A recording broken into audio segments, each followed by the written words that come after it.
Fight fam, what's the deal? What's the deal? At it again with another pre-fight warm-up joint. Should be interesting on Saturday. I know it's two cars going on at night. I guess we could get into the Morel Agbeko card too, which is decent. You know what I mean? Decent little card for, I guess, Showtime's last hurrah on the regular network. But Bam versus Sonny. Bam versus Sonny should be probably a little bit more interesting than most people think. But we're gonna go over this film study, see what we see, talk about what we talk about. Oh, shit. As always, anybody's welcome to click to join the panel. No trolls, please. I don't really have time for it. But other than that, yeah, come give us your opinion, break down the film with me, whatever. We give YouTube a second to get these notifications out. I don't know how many people gonna actually show up for, small weight class guys, but we'll see.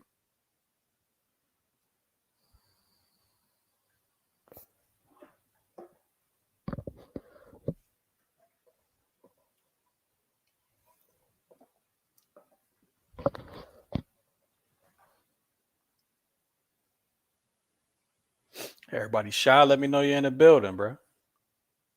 There we go. Moises was good, fam.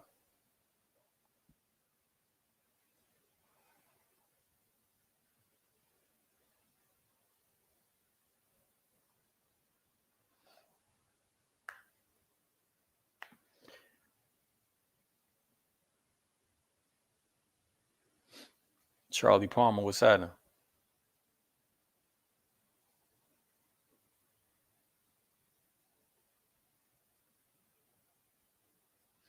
Sonny decision inbound, man. He gonna have to fight his ass off to get a decision, bro.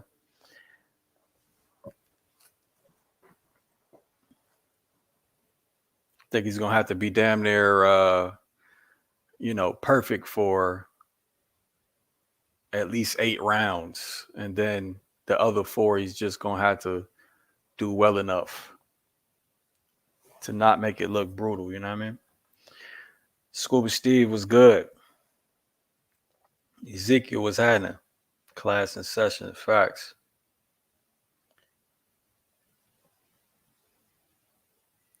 The one and only was good.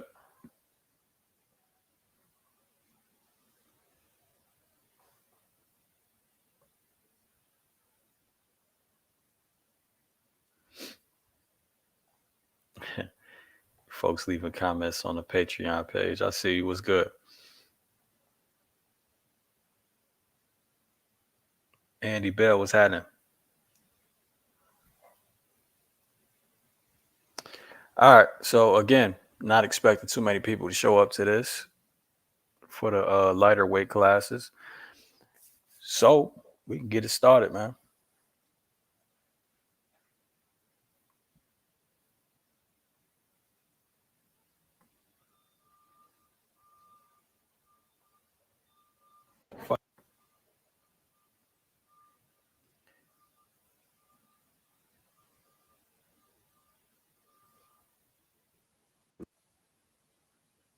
Fight fam, smash that like button, subscribe, and hit that notification. Class in session.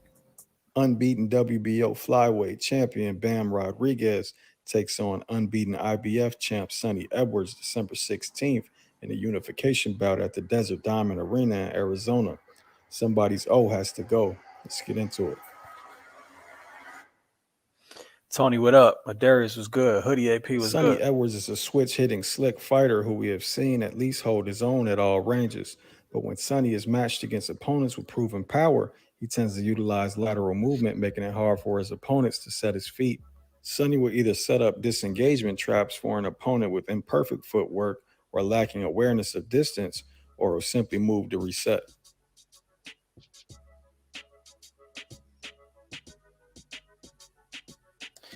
Remember, disengagement traps are just moving lateral or lateral movement or moving back getting set before your opponent, and then catching your opponent not set coming to you. That's it.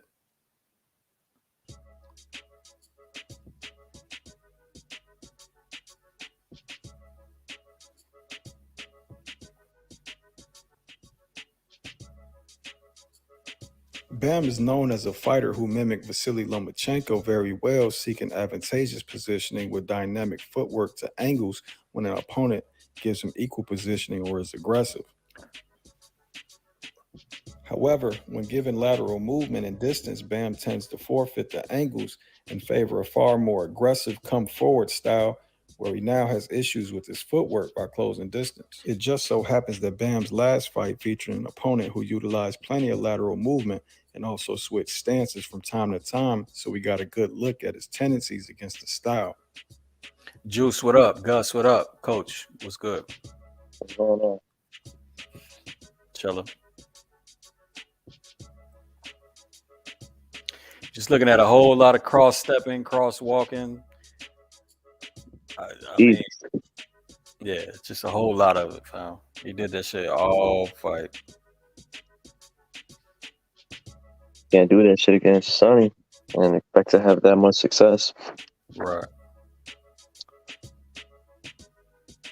See, this is the thing about this, bro. It's not complicated to correct footwork cutting off the ring. I mean, that can, so it's one of the things that could literally be taught in a training camp, right? Mm-hmm. Or in between two fights. It's literally just using fundamental footwork to cut off the ring. Right. You know, your opponent moves to your right, you step right with the right foot. I mean, your opponent moves to the left, you step left with the left foot. All right, bet. Now you cut the ring. I bet. Start to get closer with proper footwork. That's it. I mean, goddamn. I mean, motherfuckers act like this shit is trigonometry or something. But anyway.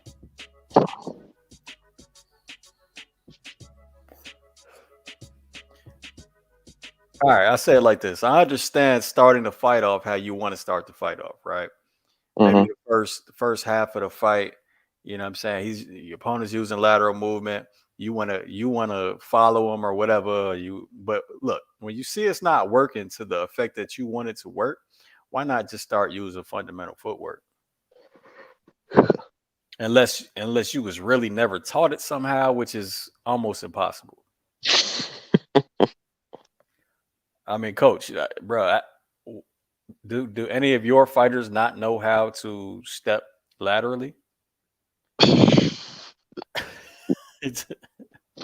Any of my fighters that I've personally trained, fuck no. But in the gym, yes. Why? All right, so answer why. Because they follow their opponents. So I mean, I'm saying, so they haven't been taught how to. No, they've been taught. Yeah, they've been taught, but for some reason, believe it or not, there are a few fighters out there who just don't grasp the concept of cutting off the ring. Man, that's wild. It is because it's to me it's simple. It's very simple. Yeah, like just move in a direction and anticipate the angle. Cut that off moving laterally. If you go in a straight line, well, all someone has to do is either step left or right, and then right then and there you're in bad positioning. Yeah. So all right, let's keep it going. Yeah, I saw one of them cutting off the ring incorrectly yesterday. Cross-stepping like a motherfucker. These issues make it more likely that Sonny is more successful developing offense off his lateral movement, as each issue leaves Bam vulnerable and in range before he's ready to defend. Helping Sonny control the distance will be a good lead hand and jab. Speaking of which, yo, Jem, what do you think is harder to learn? Cutting off the ring or how to throw a proper or correct jab?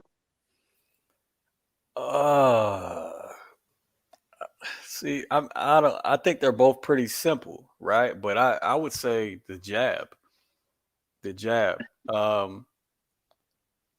All right. So harder to learn, I don't know, man, but harder to to actually, deploy in a fight, like a proper, a very, good, technically formed jab in a fight, how to apply it. I think Hmm. that's harder. I mean, cutting off the ring should not be hard either. You know what I'm saying? Getting taught it or in an actual fight. Yeah. I don't understand why that's hard, but I mean, I'm not even talking about landing the jab. I'm just talking about throwing it. right. Like, yeah, just throwing the jab correctly in a fight or even in practice. That shit. Well, bro, I can tell you right now, man. It's a whole bunch of fighters that just, when they learn how to throw a jab, it was just very limited on what they Hmm. did. I mean, it's either like a up jab or it's either like a jab, you know what I'm saying, straight off the head, or straight off the high guard. It's never like, you know what I'm saying, not a lot of fighters switch that shit up. No. You know what I'm saying? And From, not a lot of fighters switch the guard up to switch the jab up, but which is it helps it not to get timed. I mean, a jab is the most time punch in boxing. exactly. And the thing is that I noticed with even shoot some of the few fighters that I've taken under my wing, I'm looking at them, I'm like, you guys you don't notice it because you've developed habits, but like the slightest things like flicking your hands or pulling back your shoulders, this is Mm, all telegraphed movement that's gonna give away a punch that is already easily countered when mm, it's thrown correctly. mhm. So Yep. Yep. yeah. I know.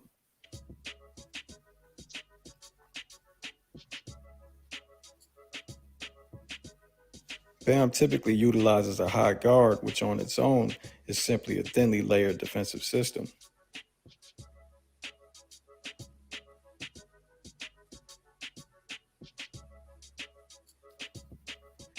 I mean, on its own without proper footwork to go with it. So if you just stand in front of somebody in a high guard, bro, I mean, it's especially somebody that knows how to place their shots, you're about to get ate the fuck up. you about to get you about to get hurt. But if you know how to use your footwork with it, slide in and out of range, slide to an angle, you know what I'm saying? Then your high guard will be way more effective.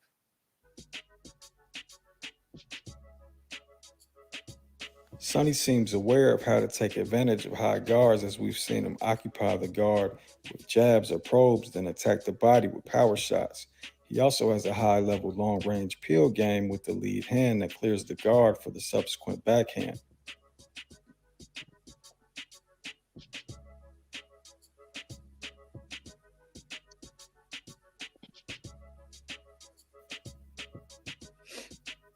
A little swipe peel game.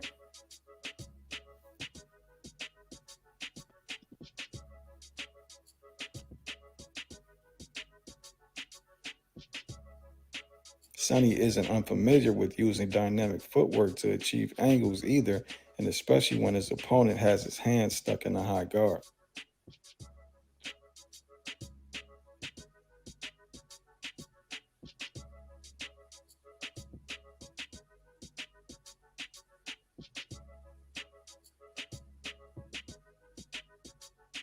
If he isn't just walking in the range, when Bam finally gets just outside equal positioning, he often utilizes a lead backhand in which he sometimes tends to reach.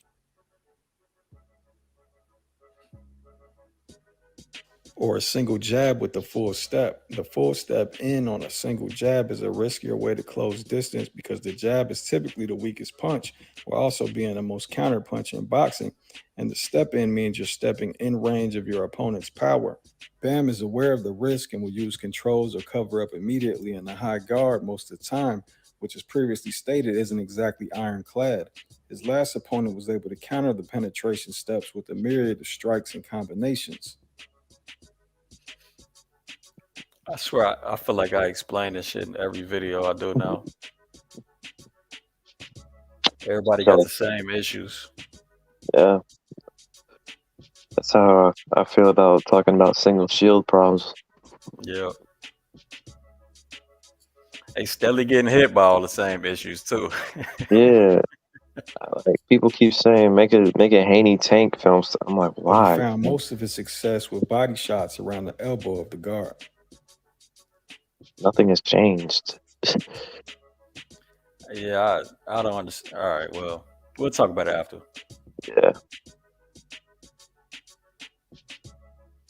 So where's Jacob's AJ? But is he finished yet or not? I just texted him about that. He ain't done. Okay.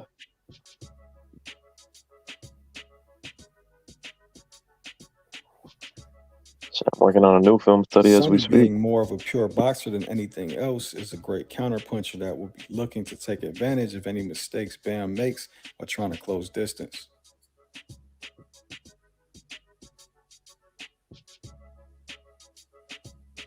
However, when Bam gains equal positioning safely or Sonny doesn't take advantage of the mistakes on the step in, it could be trouble for Sonny as Bam has great false steps and a feint game. The feint game can work to freeze an opponent and expose their defensive mechanics. Yeah, if Sonny ever stops, when he stops and he false step is a quick way to break the normal footwork rhythm into offense by appearing to step on a lead foot normally, where in fact your weight is still on the back foot, so you can push off the back foot and explode into offense. A quick way to achieve the element of surprise. Both the feint and the false step work to confuse and throw off the timing of Bam's steps to mid-range or the inside, making him dangerous in the position and tougher to counter. Yeah, as soon as Sonny makes it a 50-50, so sometimes he tends to use lateral movement and not set the lateral trap. Like he'll wait. So he'll use lateral movement, set his feet, and wait for his opponent to come back into the 50-50 or the equal positioning. And then it's literally just a 50-50. I mean, so the element of surprise you don't have anymore. And now you got to deal with somebody like Bam's feint game. And that feint game could fuck him up. Yeah, no, because if he's not taking advantage of Bam not being set in position, then right, that footwork. Yeah. Yeah. If I'm in Edwards' team, or corner, I'm looking. That's all we studied, lateral traps.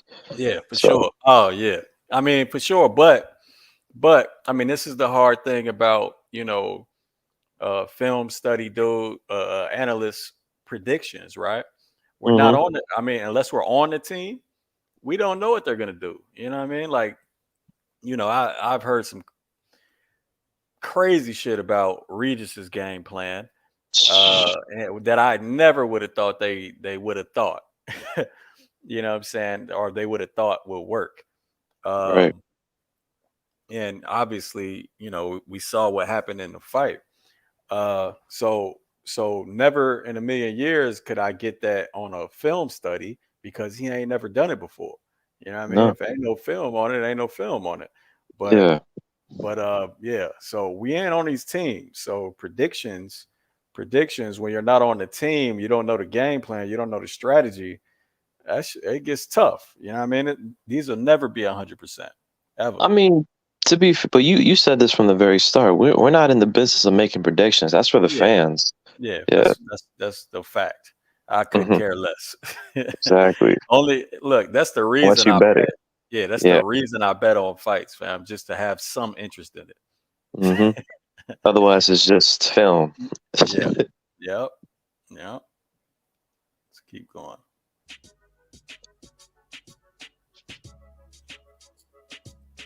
When Sonny is controlling range from the outside, he can tend to reach with the backhand, except Sonny tends to go into a full forward shift.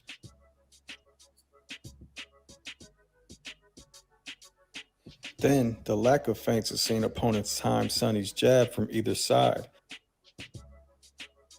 In equal positioning, Bam is also a really good counterpuncher that utilizes slips, weaves, and bobs to load either side. That was perfect right there. So you want to talk about feints? Side. There you go right there. Well, this is Bam. You stop in that 50-50, right? The lack of feints is seen. This is what Bam's going to do to you. In opponents time Sonny's jab from either side. Right here. See that? In equal positioning, Bam is also a really good counter. Matter of fact, let me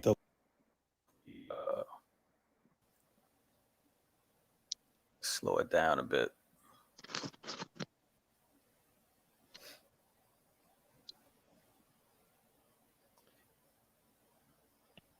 Timing the jab.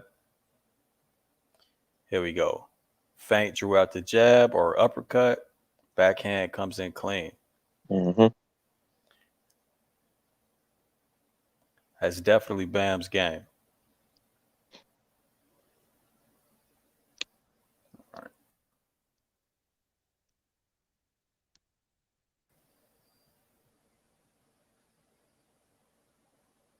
An opponent's time Sonny's jab from either side. In equal positioning, Bam is also a really good counterpuncher that utilizes slips, weaves, and bobs to load either side and counter with the full punch arsenal.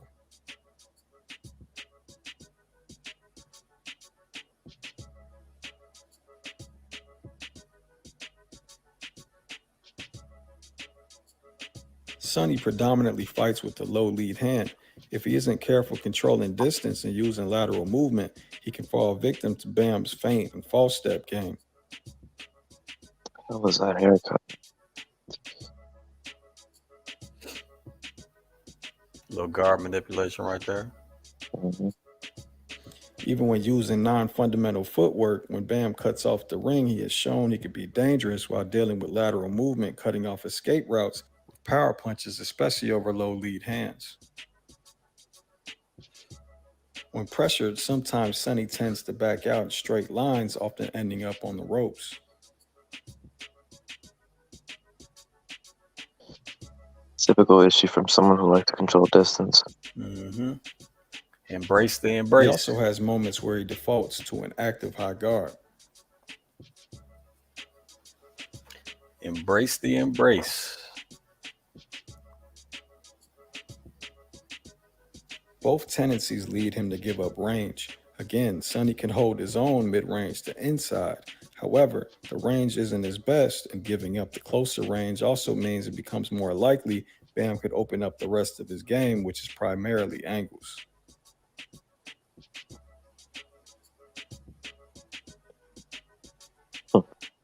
Heavier punching Mexican-American versus a UK-born slick mover in the desert of Arizona. My pick is Bam. Sonny Edwards may have the skill to avoid 50-50 positioning and exchanges and take advantage of Bam's flawed penetration steps and possibly earn the majority of the rounds.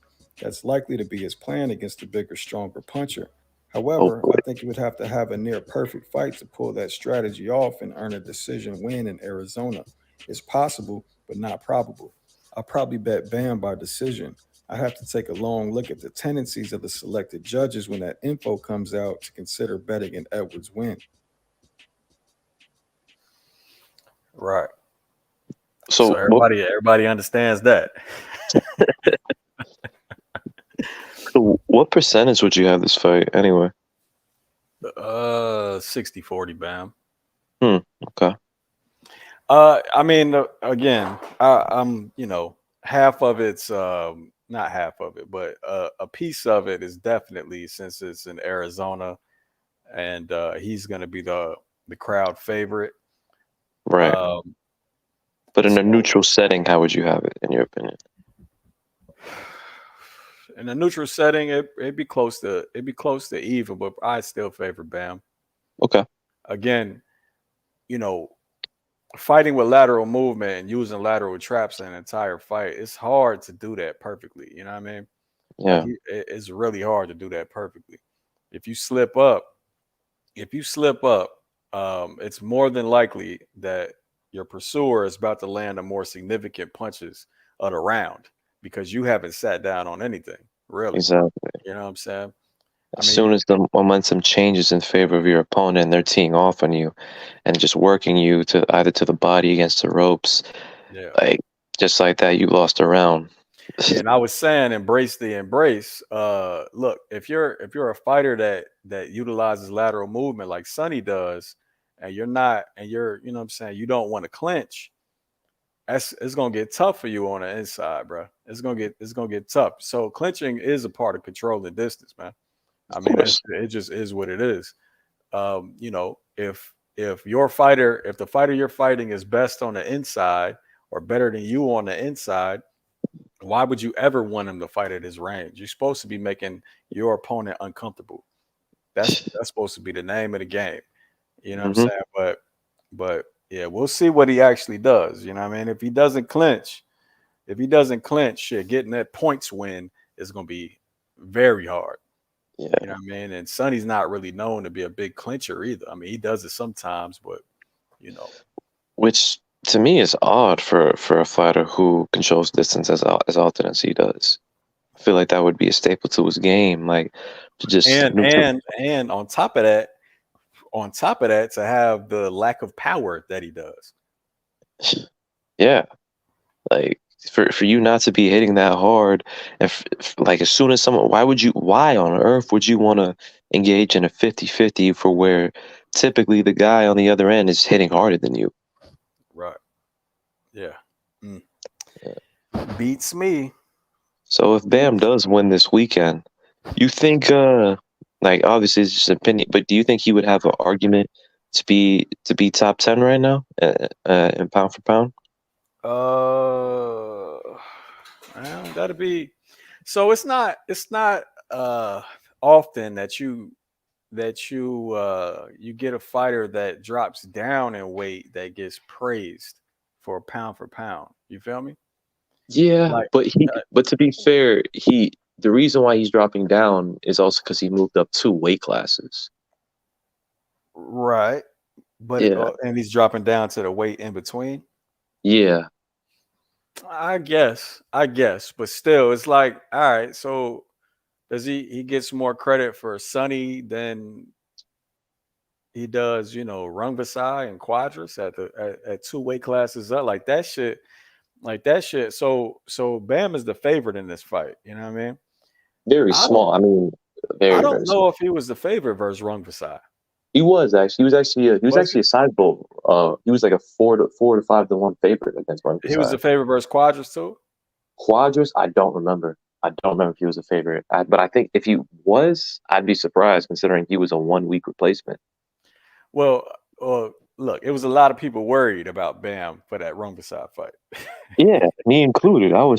When I heard about that fight, I'm like, there's no way they're gonna take that. That's a huge jump in competition for a dude his age and with his level of experience. Like he's talented, and then shit, he took it and he beat his ass.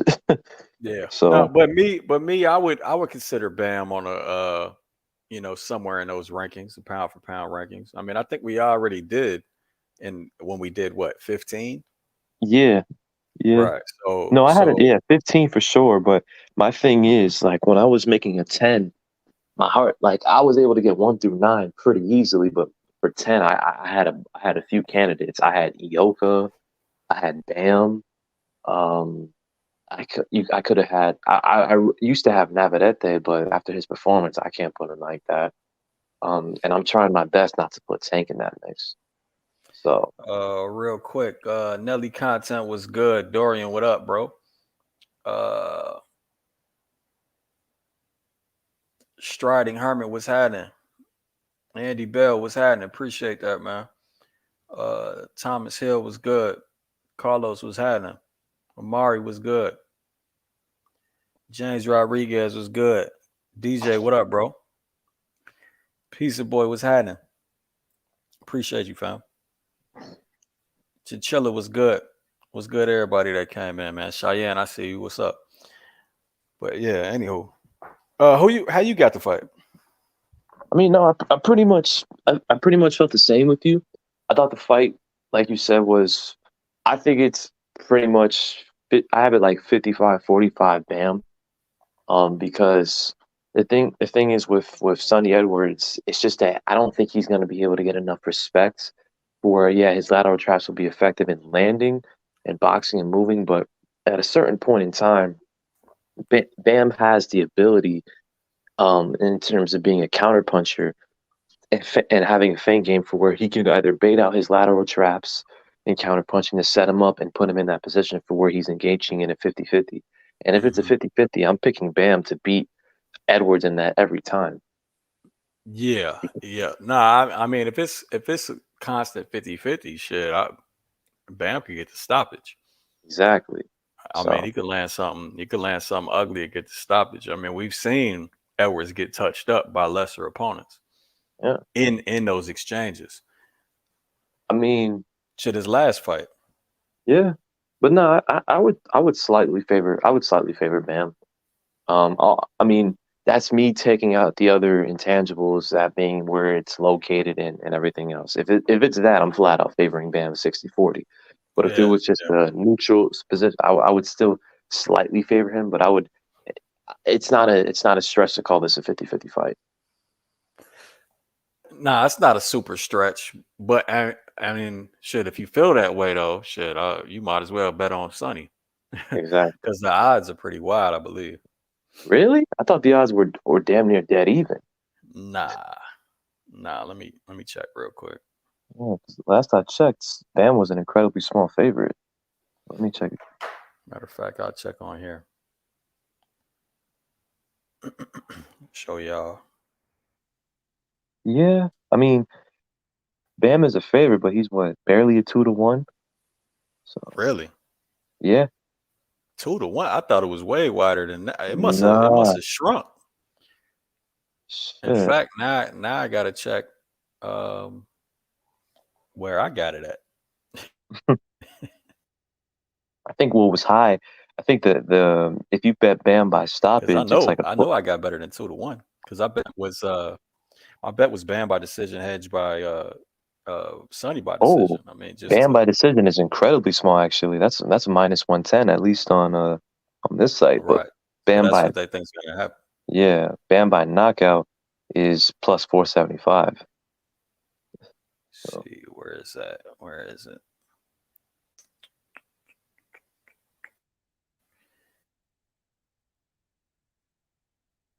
Yeah. Where the hell is it? All these goddamn fights. There we go.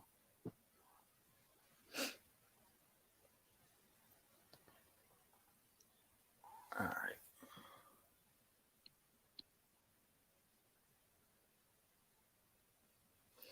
All right. Here's the prop lines. Mm-hmm. Yep.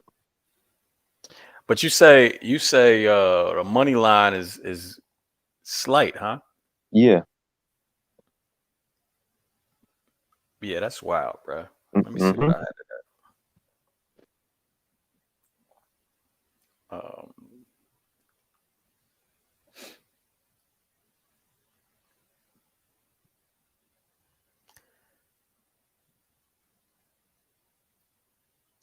Check my account. Not gonna do it online. I don't know what y'all scammers can see and take advantage of. Good idea.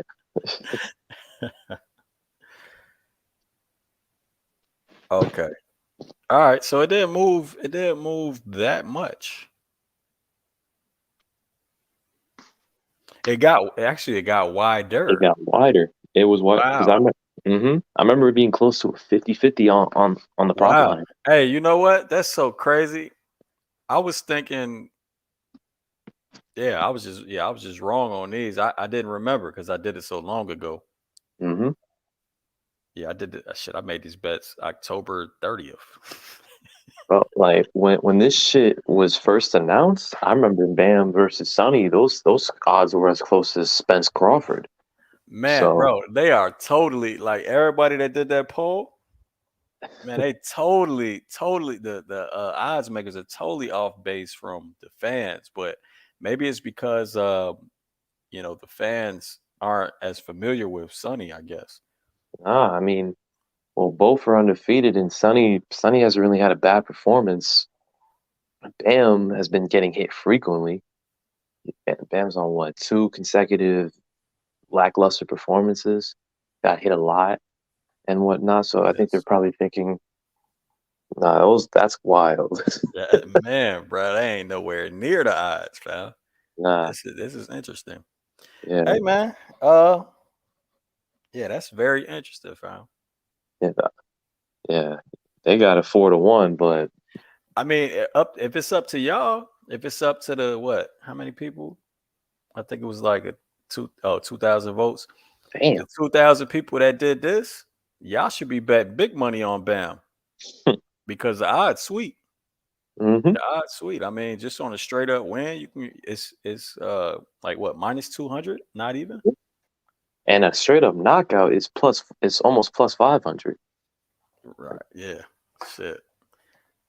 Y'all should be betting big. This is one of those fights where it's like it's close, but it's in your favor. Yeah. So I was Terrence was good. Boo Kaufman was happening. Robert, what up, bro?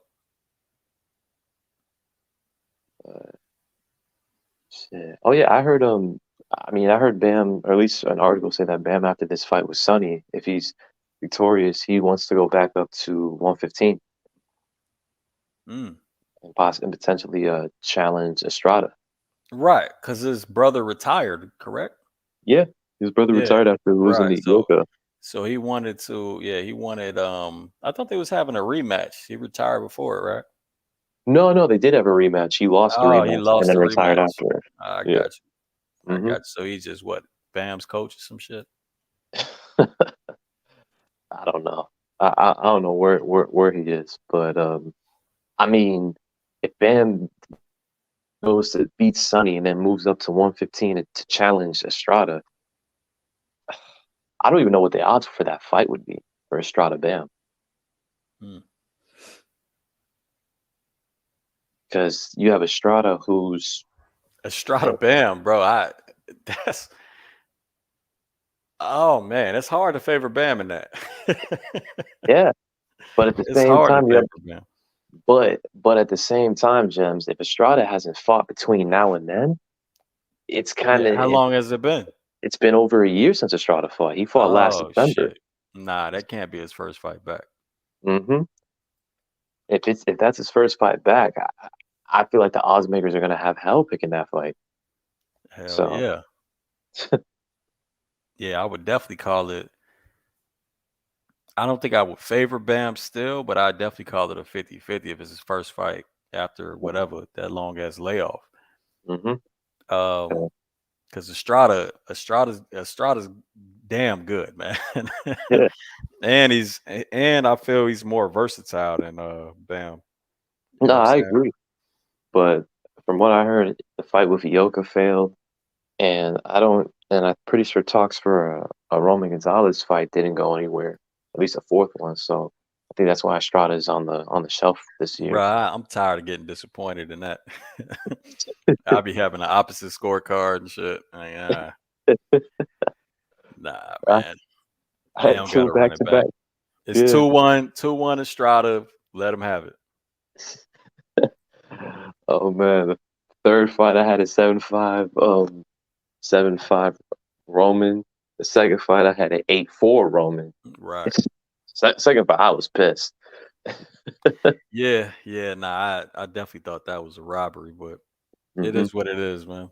Yeah, but I mean, I enjoyed the fights, but at the same time, it's just I like hearing the right calls. So, Yeah, for sure. but if Estrada's not gonna fight Roman or Ioka, who I don't know who the hell he's gonna fight at this point. Yeah, I feel. Look, links in the chat. Anybody want to come up with the pick, opinion, whatever, man. Mhm. What I say we could wait to talk about. Haney, Oh, Haney Tank. yeah. I don't, bro. That shit is just. I mean, that fight don't sound like it's ever gonna happen. So it's like, I don't get it, man. Oh, I don't you get haven't it. seen the Twitter wars this today, I don't Jim? give a damn about what they talk about, man. I don't care. I need to see them doing something before I want to talk about it like that. But it's funny. It is funny though. After a pro grade win, Everybody's yeah, riding everybody's Haney. saying maybe Haney's gonna win now. Like Oh, now, what changed, bro? Oh no, I'll do you one better, man. I've seen a few comments. People are like, this sensationalizing fighters after a great performance thing. It's just too much. I saw some people like, oh yeah, nah, Haney can move up and he could outbox Crawford. Oh Lord. All right. So I mean, yeah, I don't understand, man. I mean, like, I don't understand their lack of understanding. yeah, it's like, what did you see in that fight that you That- thought Terrence Crawford couldn't take advantage no, of? no, no, no. It's like this, bro. I mean, the real shit is, what did you see in that fight that reminded you of Terrence Crawford? What I mean, what'd you see about Regis Prograis that reminded you of Tank or Terrence Crawford? Like, bro, Yeah. what are we talking about? I'm looking at the people are like, oh, this is why Shakur don't want to fight him. This is why Tank don't want to fight him. Oh, he could give a great fight to Bud. And I'm like, you see like everything that Devin Haney did against Regis, just about everything was already I already stated. I was like looking at when did film on Regis. I'm like, well, shit. If Devin Haney wanted to show how good his jab is against a southpaw, this is the fight, right? Look, bro, we both know that it's really skill sets that make fights, Yeah. but styles make fights. Is just, I mean, that's the most basic thing that the most basic boxing fan should know. Mm-hmm. And it don't seem like they even realize that. Like, maybe they think southpaw is a style. I don't know, fam. Like, because that's the only, like, okay, I see him beating Tank now because he's a southpaw. I mean, like, what's the other similarities? I mean, like, why, Anybody disagrees? You come on up, tell me. bro? Fuck Tank. What? Like, we literally saw Devin Haney arguably lose to a southpaw earlier this year. Right, right. Well, You, yeah, lose to a lot of people, but yeah. nah, Like, we give him the dub. no, I give him the dub, but my point is that where was Devin Haney's huge improvement for in that like for where he was like, oh, he looks so beatable then, and now he looks on a different level now. What, you think he just jumped up in a matter of 6 months like that? Mhm. Or perhaps his opponent was just tailor made for most of his strengths, which was already covered. I mean, when Right, when right, when I'm yeah. yeah, like I Well, was look, real quick against Loma again. Look, so the thing I like about Haney's skill set is he's very teachable and he adapts. You know what I'm saying? He'll fight different fighters different. You know what I'm saying? Like mhm, like with Loma, he followed that same old blueprint to come forward at the beginning yeah, of that fight. You know what I'm yeah, saying? Like, that's not really his style. That's just something he did to adapt to fight Loma. And what happened? Shit, he got a lot of them early rounds. You know what I'm saying? Doing that. He couldn't maintain it, but still he got a lot of them early rounds doing it. But yeah, so I mean, that's the thing I like about him the most. He's adaptable and he's teachable. so But does that mean that that he's gonna Hayden beats Tank. adapt to one of the to one of the highest skilled fighters in boxing? Like, nah, that knows how to do exactly what he does, by the way. Yeah, like the thing that I found funny about this shit is that I'm like, bro, this is a dude who, like, when I was talking about all the issues that Devin Haney has against southpaws, you do realize Tank is probably the worst opponent for all of those issues in terms of Well, set. not the worst we named so far. You said Crawford, like, bro, Oh yeah, nah, that's nah, a nah. I fucking mean, it'd be a like, fucking nightmare. I don't even think I don't even want to talk about Haney Crawford. It doesn't sound like Don't a even serious conversation. don't even But make sense. yeah, but Haney Tank, that shit makes sense. And when I see Haney Tank, I'm like, I'm talking about Tank who knows how to take away lead hand, who can manipulate Haney's lead hand to the max, where Haney's jab is going to be damn near very limited and nowhere near as effective as it typically was against Regis. On on top of that, so that means that Haney's going to probably try to come forward in order to land punches, and you come forward against one of the best counter punchers in boxing right now. Yeah, I mean, again, we kind of discussed it when we were talking about Teo Haney, right? Mm-hmm. We kind of said if matter of fact, we did say whoever comes forward in that fight loses. Yeah. Whoever's forced to come forward in that fight loses. Period. I mean, But neither one of them are that proficient on the front foot to not lose that fight if they decide that they want to come forward. But still, unfortunately, go ahead. unfortunately, Tank is a little different in that regard. Tank is proficient on the front foot. Yeah, exactly. Tank is very good at applying pressure, and Tank is far better at Devin Haney when it comes to employing controls on the inside and working. So that's just, it's really, when I take all of that into consideration, it's difficult to imagine Devin really beating Tank based off of all the issues that I have not seen him improve against them. That's why, honestly, even although I wouldn't make the film study for it, the Sandor Martin fight intrigues me in the sense of just seeing, all right, how is Haney's fencing battle going to look here? Let's see if it's actually improved against a fighter who really like does that. Because if it hasn't, well, then we're back to square one for where Haney's going to have a lot of issues with fighters who can do that. Yeah, no, actually, bro, the Sandor fight is a competitive fight, man. Yeah. It's a competitive fight. Look, if you don't, maybe people that don't understand boxing don't think it's competitive, but bro, that's a competitive fight. Mm-hmm. Sandor, I mean, just the fact that he's gonna pull Haney forward, and he always fights negative, is gonna be a problem, bro. Sandor is damn good with lead hand controls and the fencing battle and all that shit. He sets traps off of it. So if Haney doesn't understand it, like we don't think he understands it yet, bro, he's gonna definitely take some shots for it. Now, Sandor is not a puncher, so it's gonna be just competitive back and forth. Exactly. Instead of somebody that is a puncher that might knock his ass out in Tank Davis. Mm-hmm. And the thing is, we've also seen Tank, if he chooses to, can also fight negative. So on both instances, like the thing is, we talked about how with Devin and Teo, we would favor Devin simply because we can't imagine Teo fighting negative and being patient enough to counterpunch Devin and allow him to initiate offense.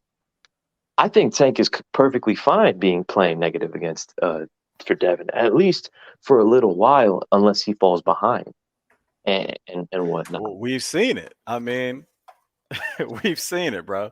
We seen Tank wait till people get overconfident, jump in with something, and Tank knocks their ass out. You know what I'm saying? And I mean, we've seen it multiple times, actually. Yeah. And the thing is, we're not saying that Haney doesn't have a chance against Gervonta Davis or can't get like do a good job in terms of boxing him, but in terms of Haney having the same success that he did against either JoJo, who's just going to stand there and be an inactive high guard, or Rize, who's going to have a low lead guard and be susceptible to jabs, that's just not going to happen, man. And unlike Loma, Tank can fight his ass off on the back foot. So, yeah.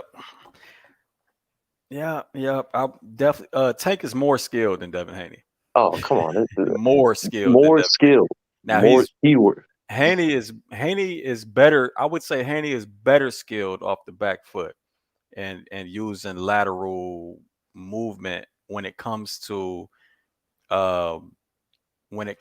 controlling distance with the jab and all of that. Like Haney's one of the best at that. If not, he's one of the best at that. But everything else, bro, I would argue against. I would have an argument for any other skill set. Man, somebody had to come up and tell me.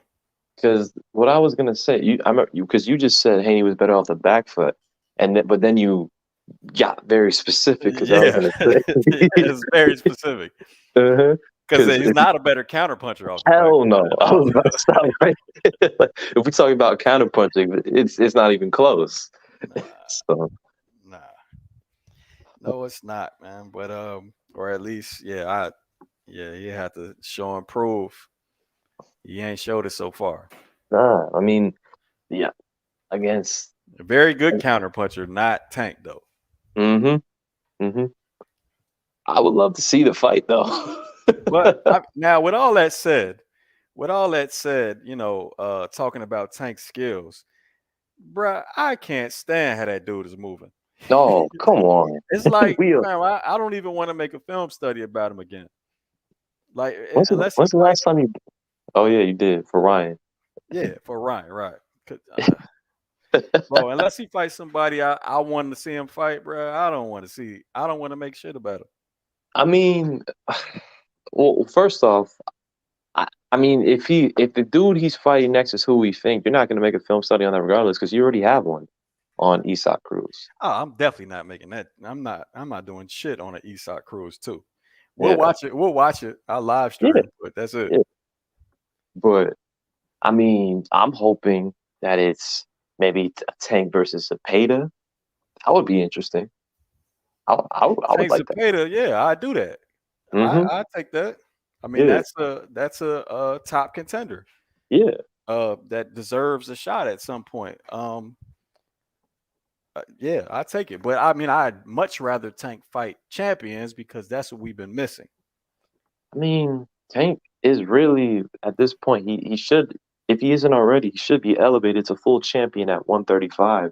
So where he should be either looking to unify with the upcoming champions in his division, which right now is Shakur, the winner between Loma and Kambosos, and whoever the WBO is going to order to face each other for that title. So. Right, but so now he's gonna. So if he gets the belt, he's gonna keep it. Now he's not gonna throw it away. I mean, my thing is, if that was always Tank's way to move, why did you even why were you paying sanctioning fees for the regular title?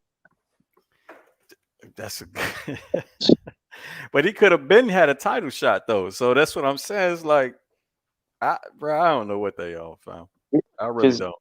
Because it doesn't even make sense. Because at the end of the day, that regular title, like Tank does have mandatories. That's why he fought Rolly in the first place. That was actually a mandated fight between him and the WBA. So Tank now it also made it easier. The fact that fight was also two Showtime fighters, both two Mayweather fighters, so it was just easy. But yeah, I think they orchestrated that, man. Though. But yeah, I understand. But yeah, that shit sound like some we back out shit. Yeah, so I don't know. I don't know about that. We gonna see, man. The dude with this much skill, but his resume is piss poor compared to these other dudes, like against the Shakur, Haney, or Teo. Like, people say what they want about any of these three, but two of these fighters are two division champions. All of them have unified and fought the best in at least one of those. All three are at least two division champions. One's exactly. 3, and the other two are 2. And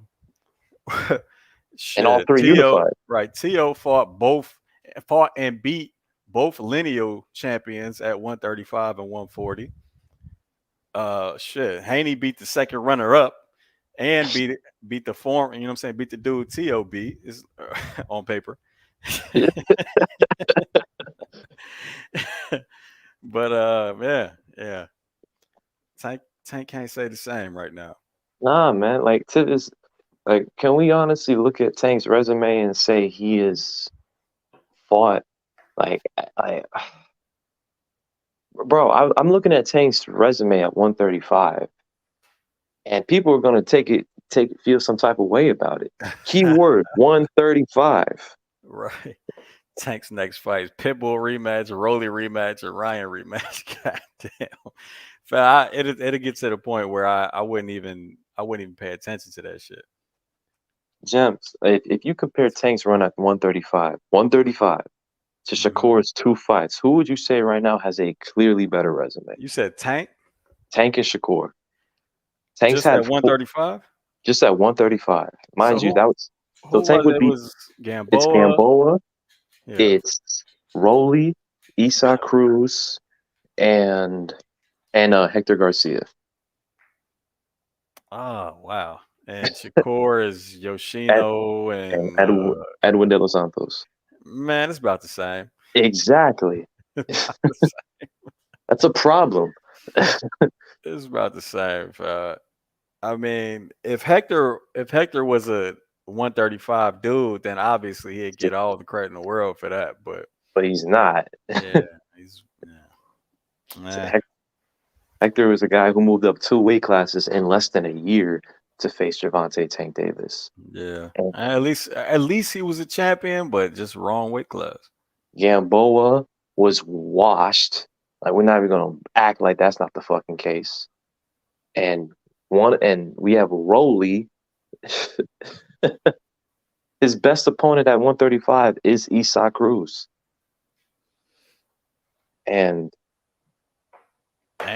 yeah. And honest to God, like that's so it comes. So it really and Shakur's best would be it. So the question is, who do you think is a better win? Like, fuck performance, even though both of them, many people would say both had lackluster. Who would you say was a more dangerous fighter? Edwin De Los Santos or Isa Cruz when looking at them even from film or just on what they provide to the table? I think who you think will win? I've thought about that, and frankly, I would pick Edwin. I think I would lean Edwin as well. But it would, if the fight probably wouldn't look like we would think. You know what I'm saying? Edwin's got power. You know what I'm saying? He's got big power, but I don't think anybody's knocking out Isa Cruz. Nah. Rockhead ass boy. No, I don't think he'd knock him out. I think he would just turn him all day. Yeah, he outboxes him for sure. Yeah, exactly. He would just be. I think he would box in the same way he would fight Joseph Adorno. That way. Yeah. Like the way. Yeah. So with that in play, I'm looking at Tank's resume. I'm like, your resume really is shit at 35, man. For where someone who just started fighting this year already has arguably a better resume, at worst, a resume at the same quality. Man. So I guess, a lot of people give him a lot of credit for Ryan Garcia, but if everybody that follows the channel, if you remember before that fight, I'm like, bro, now we're getting a contender versus a contender at a catchweight. You know what I'm saying? And I definitely knew that it was a likely knockout win for Tank, as I said in the film study, as my bet reflected. But yeah, I don't know. A lot of people give him credit for that shit. James, I'm pretty sure your first or second video had you covering how a Tank Davis versus Ryan Garcia. On the channel, period. Yeah. before that fight was talked about. Exactly. So when we talk about Tank Davis versus Ryan Garcia, I don't consider that his best win. I don't know why anybody would consider that his best win, considering he fought, as he himself claimed, a seriously limited fighter, not just physically in terms of the conditions he put on him, but skill-wise.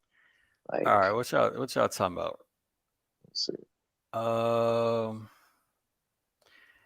Who's there to fight Tank? So that's so again, Tank is the money man.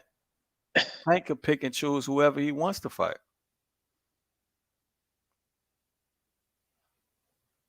He's been that for what? At least 3 years? Oh, what, at 35?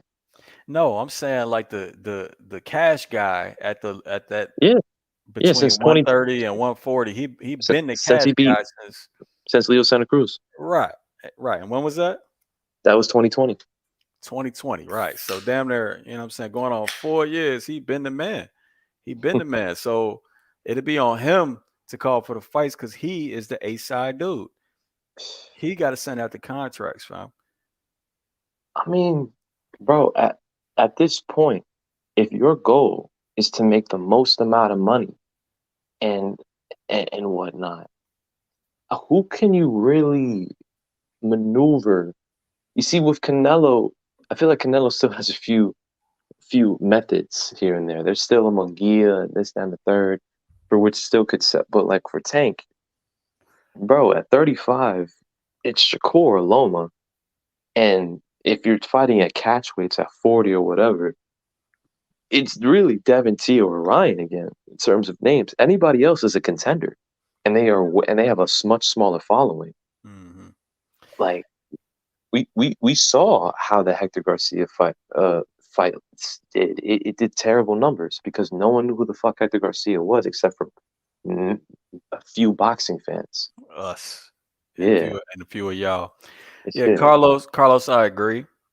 The Brim Reaper was good with you, bro. Pedraza, yeah, I agree with that as well. Which, how long is your first title fight going to be your best one? Your man. Teo versus Ortiz. What Ortiz? Jermaine, I think. Well, yeah, Raphael, tell me what Ortiz. But Jermaine, from what I heard, is his next fight, or he's trying to make his next fight at 135 because I think he's trying to pursue a Shakur fight. Tank gonna go undisputed at 140. All right, man. Sure. Only way to save his legacy. Okay, Jermaine. You said Teo versus Jermaine.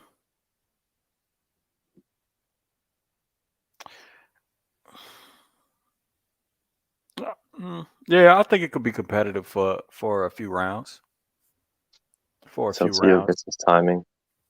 Yeah. So Jermaine likes to explode in pause with a lot of double and triple jabs, right? So anything that's gonna bring you forward takes you into Teo's counterpunching. You know what I'm saying? So if he's not great at coming forward, he's in danger coming forward. You know what I'm saying? And I don't think it's in Jermaine to fight an all the way negative fight either and force Teo to come forward. And I don't see Jermaine as I see him as a good counterpuncher, just not an elite counterpuncher. So I would favor Teo, but I think it could be competitive for a while. Oh yeah, that reminds me. Now that we're talking, shit, we could do it tonight, or another time, or just discuss it for a little bit. But like that whole idea I had by like ranking those fighters from the three top divisions in boxing right now. Oh yeah, Yeah. Yeah, we had to set that up though. Yeah, because what's the name? What we was doing before? Mm-hmm. What's that shit called? A tier maker. Yeah, tier maker. Because I actually I sat down. I'm like, wow, these divisions really ain't shit no more. Because I was like, wait, what about 147? Shit. What about Well, you 150? said, one of them you said heavyweight though, bro. We have to wait until the 23rd to rank that. Oh yeah, no, heavyweight would That's be just last. too many. Yeah, that's just too many top heavyweights fighting on one day. That shit could change in the blink of an eye with because they're all fighting each other. Right. So. By the way, you see what I put out on YouTube? No, I didn't see it. What happened? Oh man, I put the piece of Wilder Parker on YouTube, which is sure to be blocked or at least the monetization taken away. But yeah, I saw that. Oh, okay. Yeah. Nah, yeah, no. I thought before the film study, I thought Wilder was gonna kill his ass, but yeah, he definitely got to clean that shit up, fam. Ain't no way you surviving them backhands doing all that dumb shit. Jermaine Ortiz and Teo was being reported to happen at 140. Okay, I thought Teo was talking to somebody else. I thought Why Jermaine Ortiz? That's February 8th. Okay. wait. Nice Who's trying to security. fight Shakur? I don't know. Focus Teo smokes him. Focus Teo. I'm actually looking that shit up. Nah, did you hear about stance ain't gonna matter, Raphael? Go ahead, Joe. Did you hear about the news about Wilder AJ if they both are successful? Nah, what happened? Oh, well, they have a deal in place to fight March 9th if both win their upcoming fights.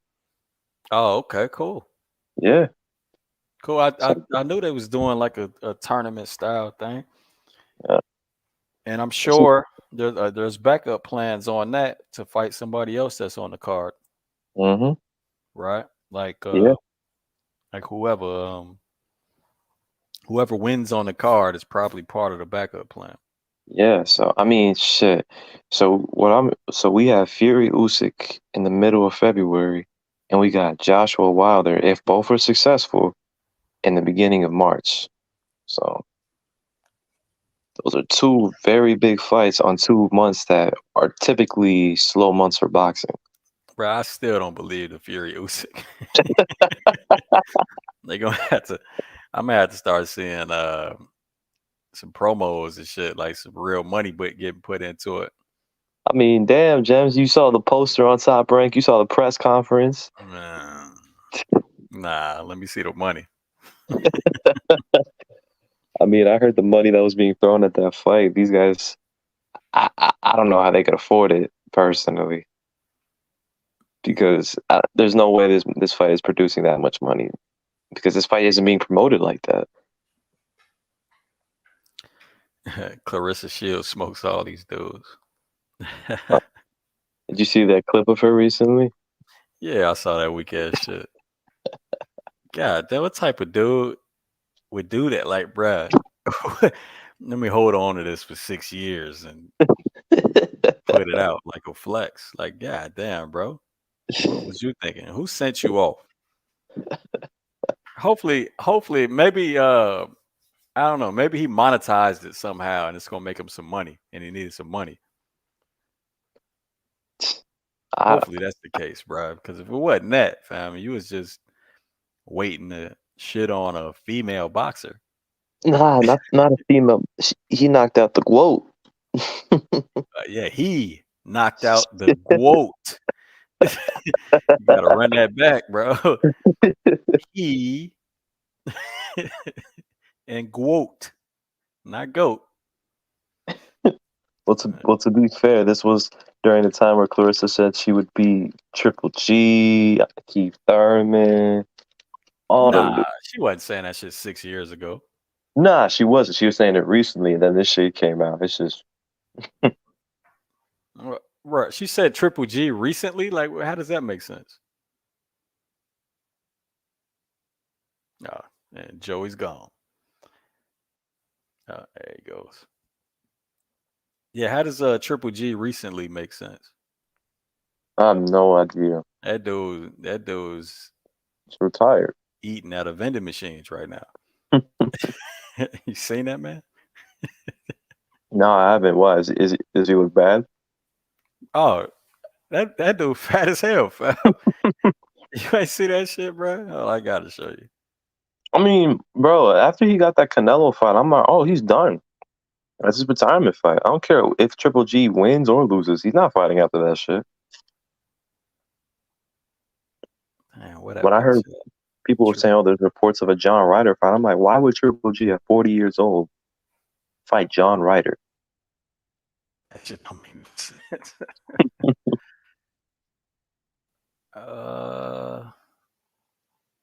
Damn.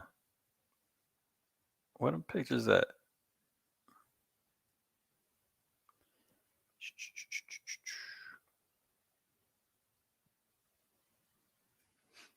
Yeah, he was promoting something.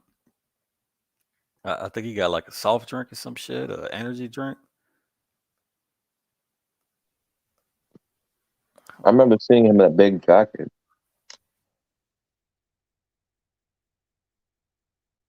In a big jacket. It was brown, or like something like Yeah, that. yeah.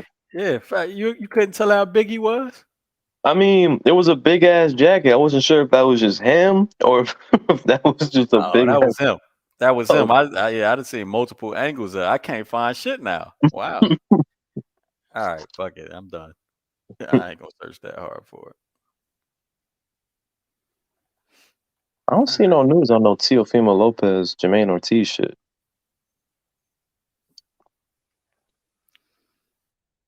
it. AJ has to knock out Wildin'. Why?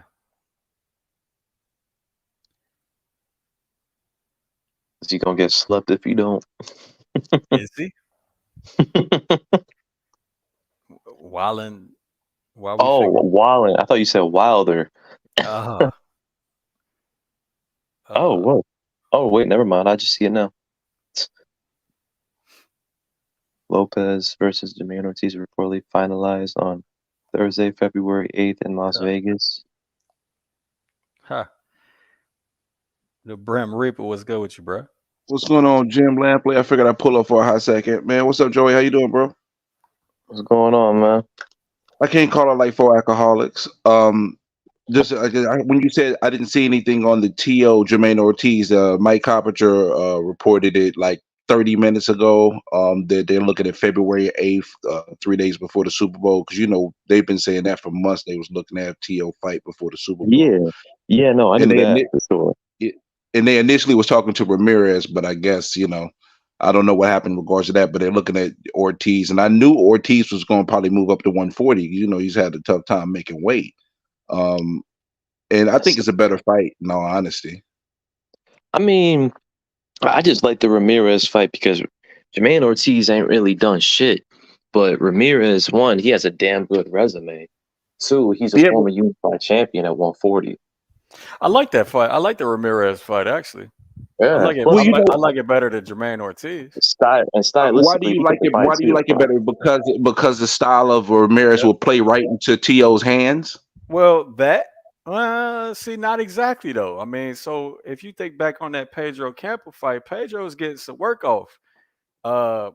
When he would actually cut the ring off on T.O. and have him in them corners and shit, he was getting work off. But yes, the style does eventually play in T.O.'s hands. Facts. But Jermaine Ortiz, bro, I don't think he's good enough.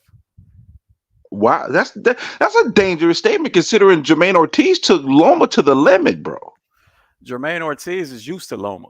He's a sparring partner. That's true. They were sparring partners. That's true. Right. But I mean, that completely negate what he was actually able to accomplish in the ring with him, though.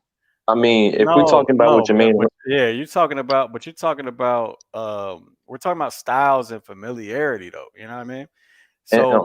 So even if I spar with somebody every single day, bro, it don't matter how good I am versus somebody else. I'm gonna be a certain level versus that one person. I'm gonna know certain shit about that one person that I could get off that I might not be able to get off against another motherfucker because I'm so familiar with this person. Right? You're right. But the thing is, if you're not good enough, it ain't gonna matter. You're gonna get exposed and you're gonna get wore out. And he actually some people still to this day thought he won. So Brown, in sparring, you would get wore out, right? But if he kept sparring him and kept coming back and back and back, it had to be good work. Bro, I'm pretty sure that was his main sparring partner for the previous fight before they fought each other. Yeah. So not only did he have experience, it's a lot different.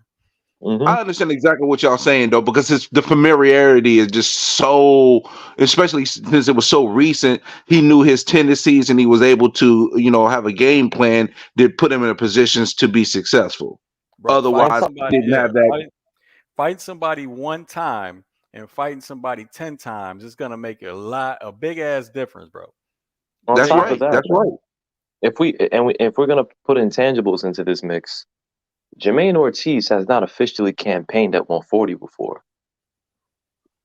And unlike Jose Ramirez, Jermaine Ortiz wasn't cracking like that at 35. So good point. So I mean, hold on, it's sparring anyway, bro. This is not a regular case of it's sparring anyway. When we talk about these dudes talking about sparring, they're not in camps with each other. They be sparring each other one time and then bragging about that shit.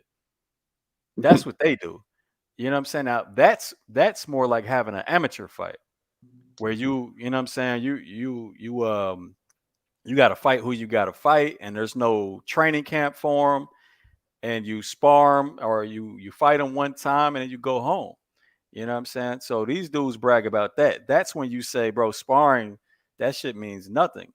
That shit means nothing at all. But in a way, being somebody's primary sparring partner, the fight before you have a fight with them, bro, that's got to give you a leg up in confidence and everything, bro. And I mean, bro, Jermaine Ortiz you're already out used to their speed. You're already used to all that shit, fam.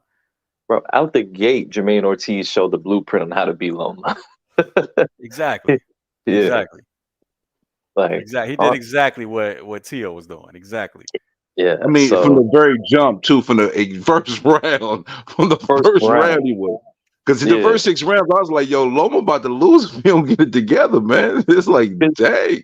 Because let's be real. Like, when we look at who was, in terms of, I think it's dead obvious, by the way, Jermaine Ortiz fought Loma and Tio.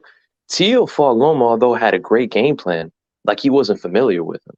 Very cautious of Loma's speed and timing.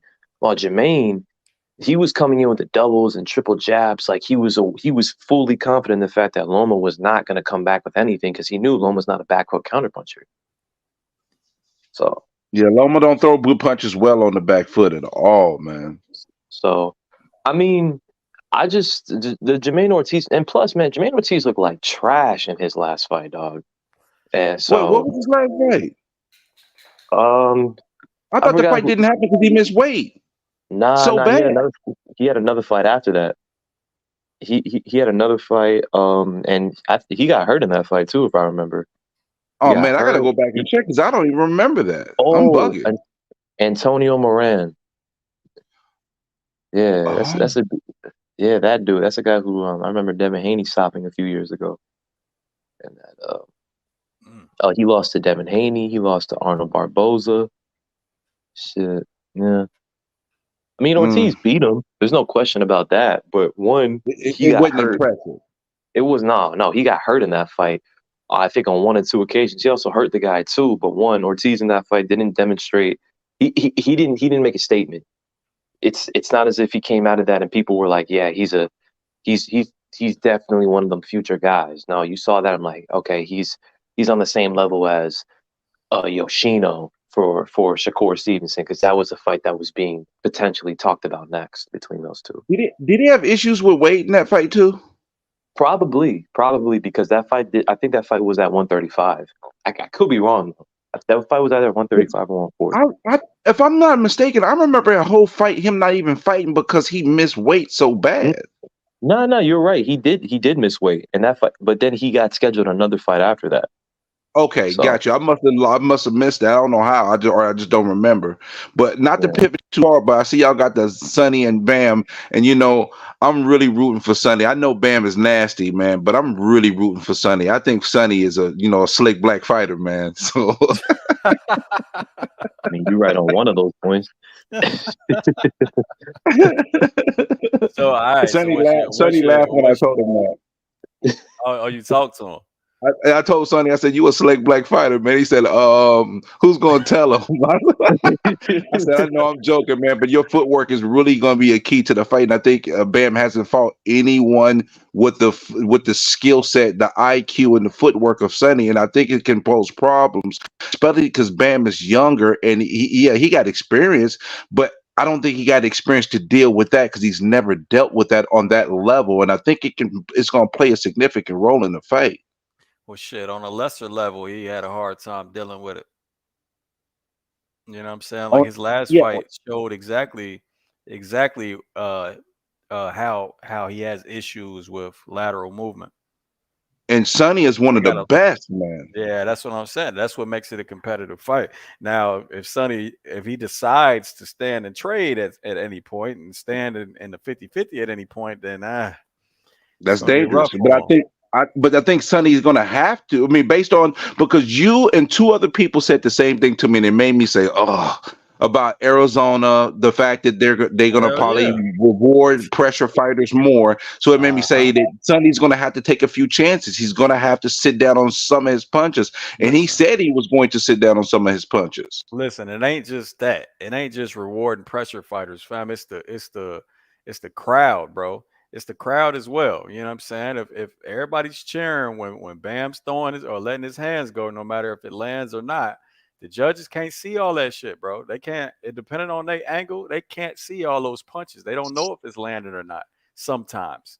So the crowd could sway them. The crowd does sway them sometimes. You know what I mean? The fact that Bam is somewhat of a power puncher and Sonny is not. So who's going to land the more thudding blows when they land? Like that, what the judges here could sway them. You know what I mean? It's just all types of shit, bro. That's why Canelo be getting favorable cards. Because they know that motherfucker swinging with all his might on every punch. Even if he just hit your elbow. And the crowd is incredibly behind him. Bro, what the fuck? I didn't even realize this. I didn't know February 8th was a Thursday. Why? What's with all these Thursday fights these guys are doing, man? It's a top rank move, man. It must be something to it. Like it's some bigger event they want to promote. No, the Super Bowl is right after that. It's on ESPN? Yeah, that's what it would probably be on. Yeah. No. The Super Bowl is on ESPN. Oh no, I highly doubt it. Yeah, but I doubt they want to compete. Yeah, right. So it wouldn't be that then, unless Fox paid ESPN to promote the Super Bowl. You know what I'm saying? So it's got to be some type of event that they're promoting. Because other than that, bro, why people ain't? Normal people ain't gonna stay up for no boxing on a Thursday night, bro. I had a hard time doing that shit. If they do a good job, maybe if the main event starts at like 10:30, man, they got to stop with these 12:30 starts, man. Because I was so tight. I mean, for me, it's fortunate because I'm at work. I work at night. Like I got to be working an hour and a half. So when I was watching Shakur thinking he was about to have the breakout performance, I thought he was. I was sitting there watching the fight, like, bro, you're killing me. I'm at work here and I am bored out of my mind. Both of you guys are sucking it like tremendously, and I got so mad at Shakur because he's over talking about you don't like it, don't watch it. Like, bro, you are hurting your value right now, bro. You are insulting the paying customer by saying stupid shit like that, bro. I'm like, come on, bro. Like, good grief, bro. Speeding my way home from work. NFL Honors is on ESPN, or they're just saying they don't want to compete with it. I just wouldn't want to compete with it if that's just me. Yeah, no, I mean that's understandable too. That's the biggest sporting event in the country. No one's gonna watch Teofimo Lopez versus Jermaine Ortiz by far. Yeah, like that. Go ahead, Joe. Nah, bro, I was speeding all down from my job all the way down home trying to watch this shit, and I was surprised to see, thinking, oh shit, the main event's gonna start in like 10 minutes, and I was only like it was only round 3 between Navarrete and Conceição. I'm like, so this shit is already behind. And then Shakur shit started like at 12:15, damn near 12:30.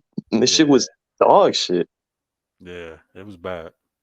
Yeah, so you got people who got to work in their day to stay there for your ass, and you out there doing the king back pedal. Like, the defense was phenomenal, but that's it. That's where the buck stopped. No offensive, nothing. Like, I mean, bro. Did any of you guys recently, James? I know you probably did, but did Brimley? Did you see that recent Shakur interview on DAZN Boxing? I saw some of it. I only saw clips. He was talking mad trash about Haney. I know that much. I mean, he was just responding to everybody who was trashing his performance, but I thought it was hilarious because this dude is trying so hard not to say what happened, but at the same time, he's saying what happened. He's like, what did he say? He was like, oh, man, I don't want to make no excuses. But then a few minutes later, he's talking about, bro, you saw me fighting this dude with one hand, one arm type shit, pump faking dude, boxing him and all this other shit. So I'm like, so you were injured. so just say that. Like, you won the fight. It's not an excuse if you won the fucking fight. I just want to know why did you look like that? You won. There's nobody here saying you lost that fight. People are just upset with what they watched, not Not at the decision, but the fact, like, people don't give it. People did not care that you won that fight. People care that they stayed up to watch it. We That's what all people. lost. The fans did not win. We all lost. He might have won a belt, but everybody involved lost. Him, De Los Santos, and everybody who paid their money to go to the fight, and everybody who stayed up to watch it. We all lost. It was a big ass L on our forehead, you know. So do me a favor and tell me why I lost that night. Why I lost time and sleep for that fight.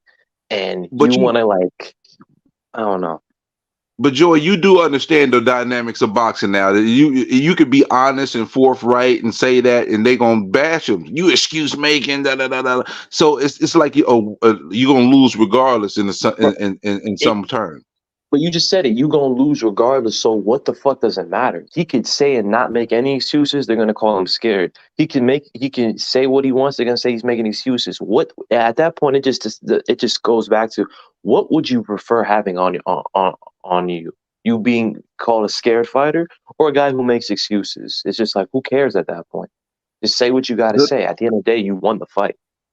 Good point. Good point. Now I gotta ask you both of you gentlemen a question. It's two questions. Do you think if Sonny gets into some fire exchanges with Bam, could he take his best punches? And do you think Sonny, if he does sit down his punches, will have the ability to hurt Bam? Hurt him? Nah. I mean, maybe stun and hurt is different. To like buzz him for a second, he could probably do that. But so you saying he got Haney 35 powers? What you trying to say? Nah, man, Haney at least had 50% of a knockout. He ain't got that, bro. my man has the lowest knockout ratio of any champion of boxing right now. So that's very true. Isn't it like 26% or something like that? Something like that, man. My man got 4 knockouts in 20 fights. Damn, that's I just really look. I'm sticking to it. I know that y'all told me the Arizona cooking be happening, but I'm really sticking to Sonny having a masterclass boxing performance. Skills pay the bills, and I think Bam being young and inexperienced to some degree is what he's gonna need. He's gonna need damn near a masterclass. I mean, again, I think he's got to win 8 clear rounds using that tactic. Yeah, sheesh, and that's gonna be clear, like. And I just don't see 8 clear rounds. I don't see for where he's just controlling distance, outboxing him, and Bam is just standing there and just getting peppered with jabs and lateral traps like that. So, but that can happen though, because he has a problem with that, and Sonny is on a whole nother level though, so it can happen. No, clearly. It can't. But the question is when Bam, because at the end of the day, like Jems pointed out, when Bam wants to start throwing feints and close distance. If Sonny freezes or just stands there and then from there Bam can engage in the 50-50, that's where Bam loses his advantage. I mean, Sonny loses his advantage. And like he pointed out, he's not a clincher like that. If he was a clincher, I would give Sonny a better chance, but he's not. So do y'all think he can take the punch though? That I don't. I mean, I don't. I mean, Sonny. You guys can speak. I haven't seen that many Sonny fights. Has he gotten hurt like that? No, not really. And he didn't took a couple shots. I've only seen about 5 Sonny fights though. So Sonny been knocked down before, but it was against an orthodox fighter, and it was a fight where he felt comfortable coming forward. So he was coming forward, buddy. Double jab left, hit him with the backhand, and dropped him.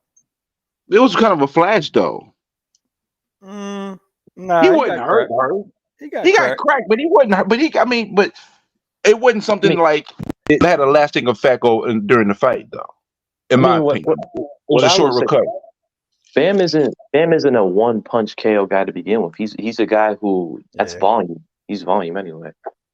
Like we could talk about that Rungvisai masterclass he had, bro. He hit Rungvisai with everything but the kitchen sink to get that knockout.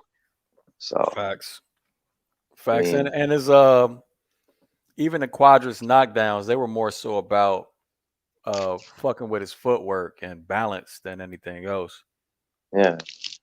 Bam Sonny ain't gonna make those mistakes footwork wise. Yeah, so I mean, in terms of Bam's best punch, it's like I don't think Bam hits like that for where Sonny, unless Sonny is just standing there and just getting hit cleanly. I don't think we should have anything to worry about. But in terms of Bam taking Sonny's best punch, I think he should be fine.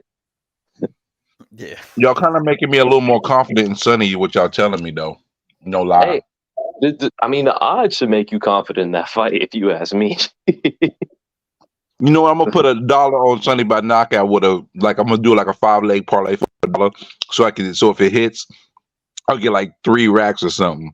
I'm mad though because Idaho Hate cost me big money. Who? Idaho Hate, formerly known as Montana Love.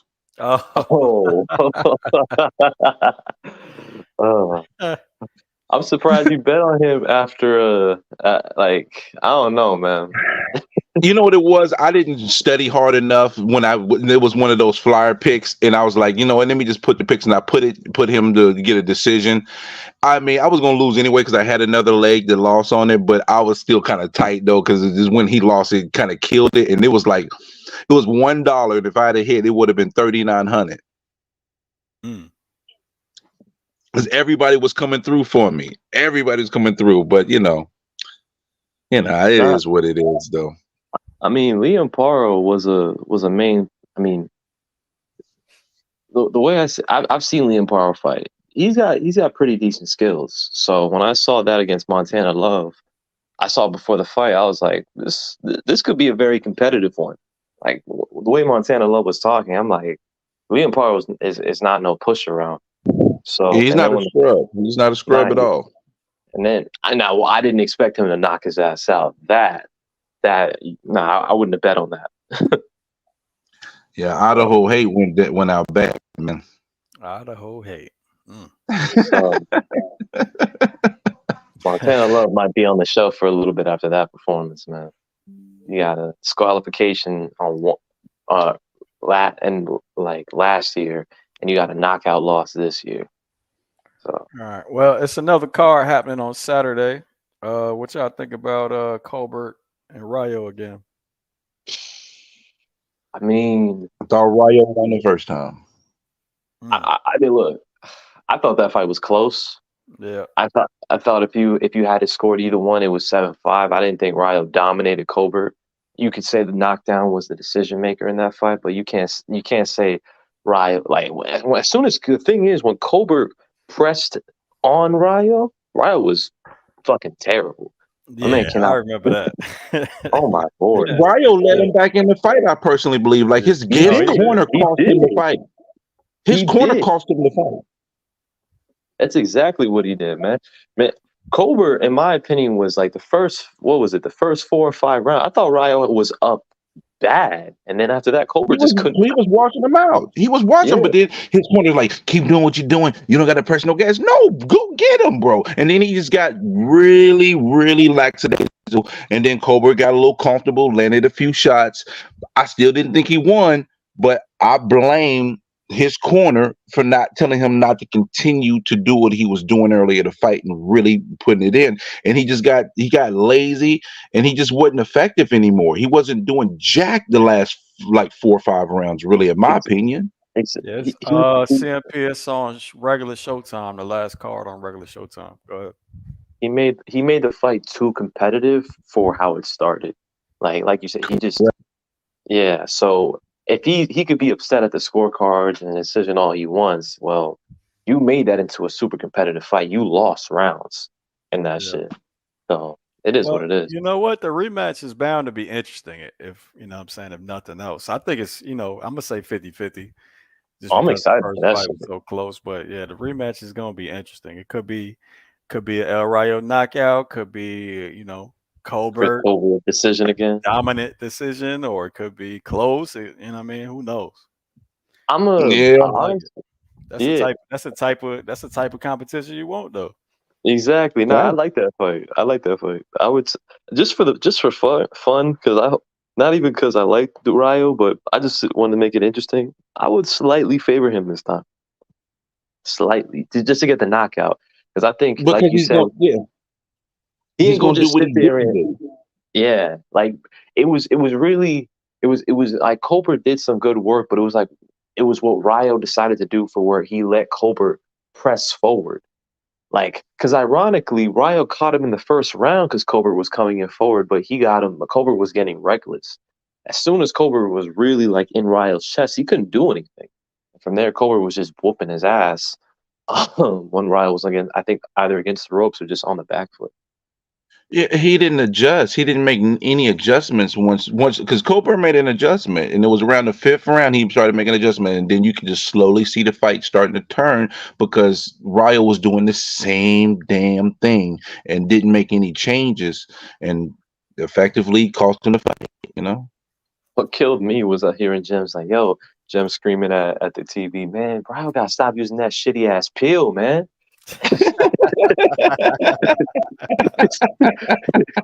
I don't even remember.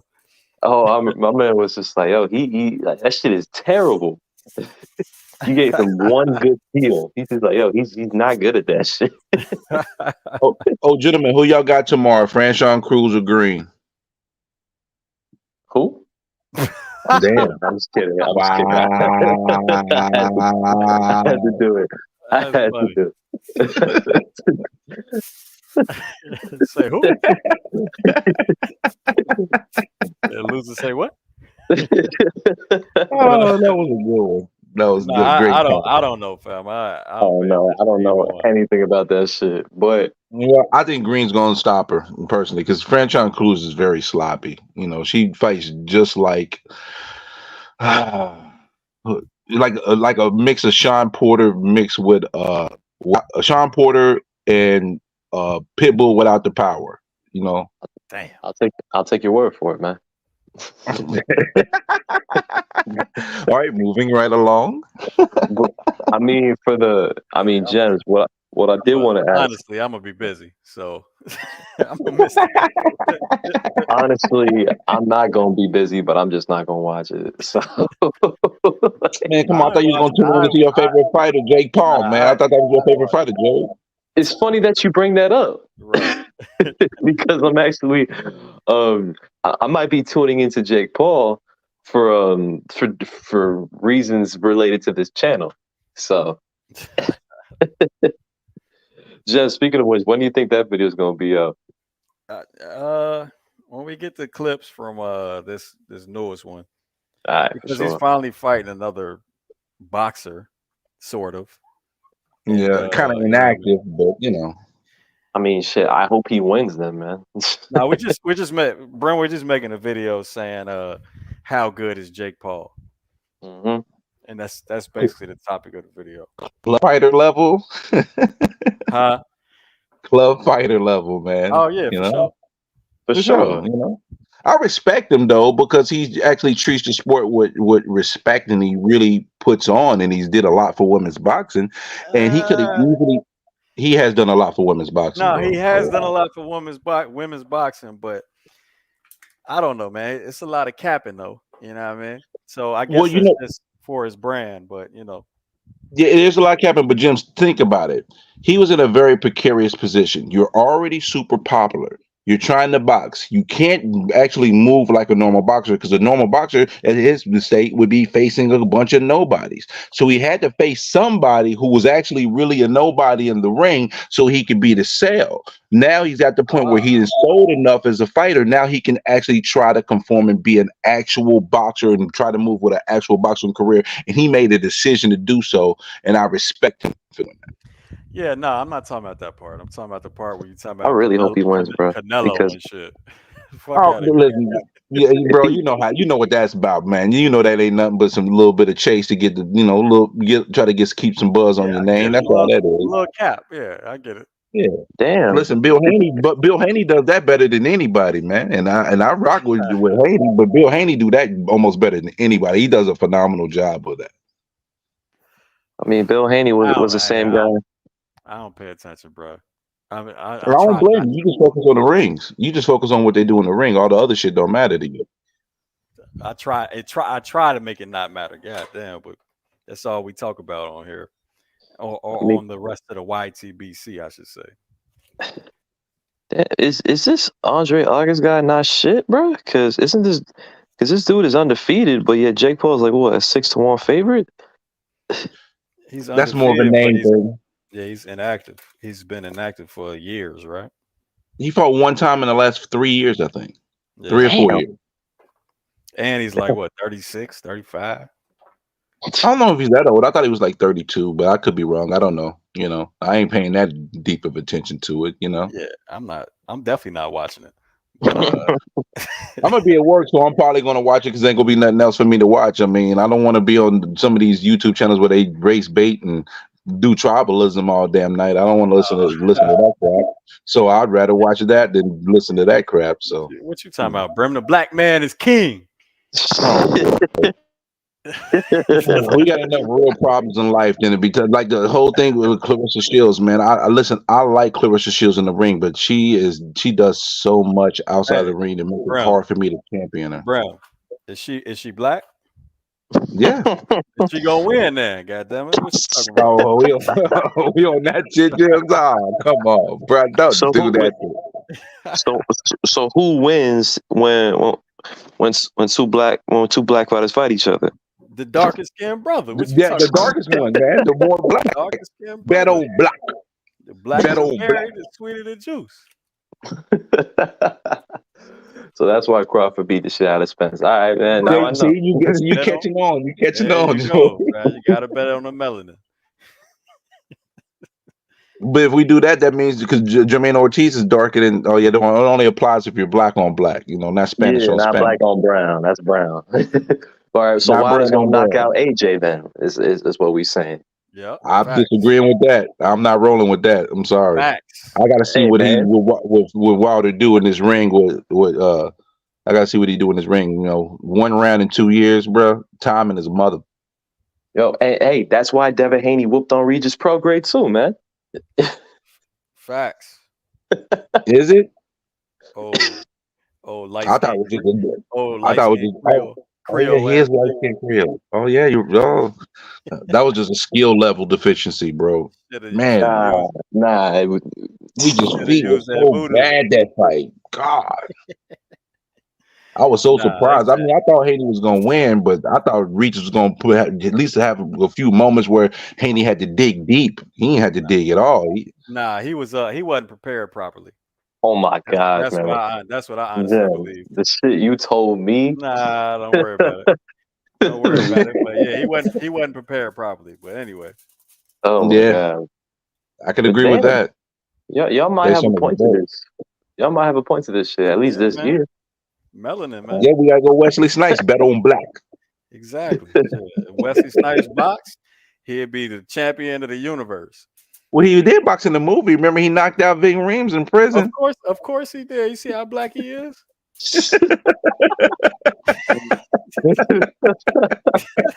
You was wilding right now, Jim. Jim Lampley getting loose with it. He said, "The blacker the berry, the sweeter the juice." Skills and styles and all that shit, bro. We don't even got to know that shit. You just look, man. Who's darker? Shit, man. That's it. I mean, man, what the hell happened to Montana Love? Like Brimley like to say.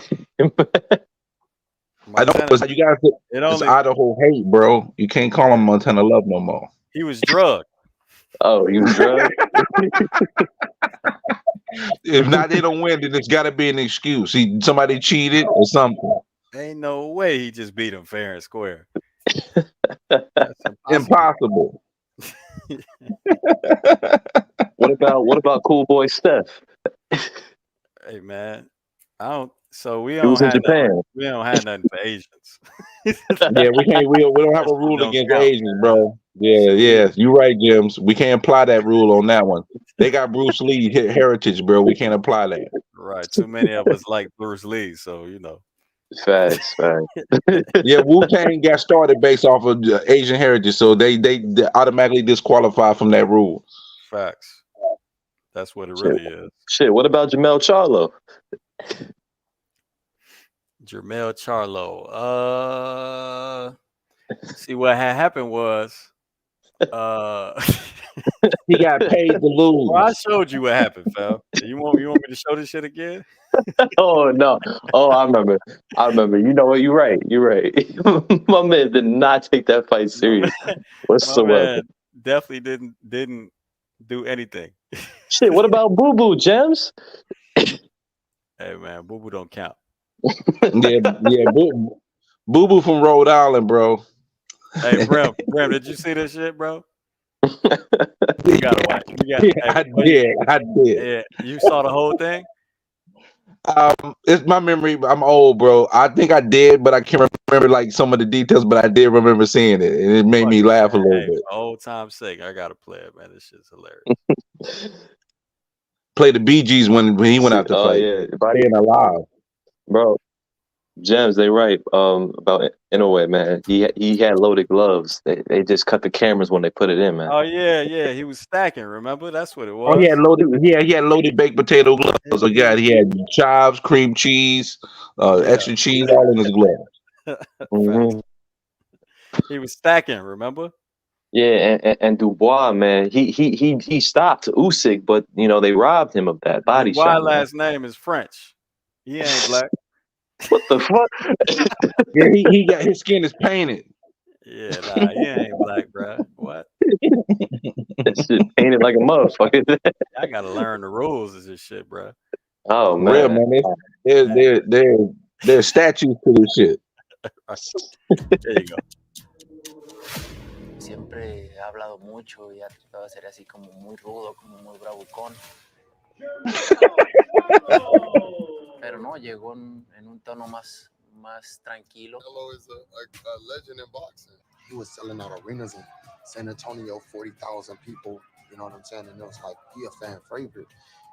Okay, the kid with the red hair. Oh, yeah, he gonna be a star. It smells like weed out here, bro. Don't split the pole. Don't split the pole. Canelo is a legend in boxing.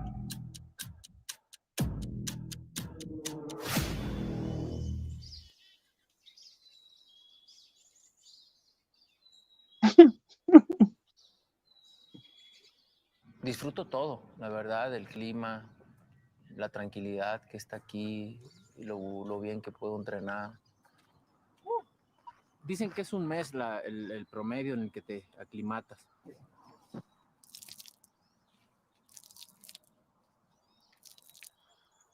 Chilling with the pilots. Hey, LA, we on the way, baby. Traigo la chori, fumando mari, moviendo el booty con este flow.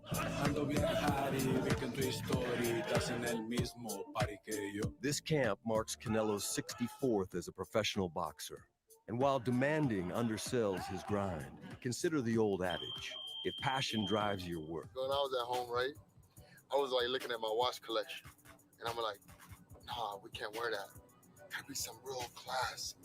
You know what I mean? Like, instead of being like, oh yeah, we fighting somebody else, we gotta put on big diamonds and we gotta rock like. Right now it's like real elegance. Like, so that's the vibe I'm taking right now. But who knows? Tomorrow, it might change. Amo el boxeo. Amo lo que hago. Disfruto mucho lo que You're just hago. happy you got the fight, man. Oh my god, bro. It's cool to me. But when Still on the plane. Time to go. I'm working. I'm gonna like back to Houston, get this training, get this work. I ain't playing. I'll come here to hurt. He rapping now. Jesus Christ. It's a thrill to me to go prove all the haters and the doubters wrong. It's a thrill to me to go prove all the haters and the doubters wrong.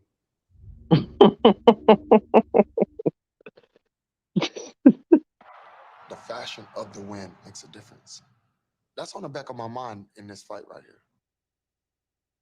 I'm hyped up. I'm always going to be hyped up. I'm full of energy. I got some people to feed. We all so starving. We want this moment. We starving in this.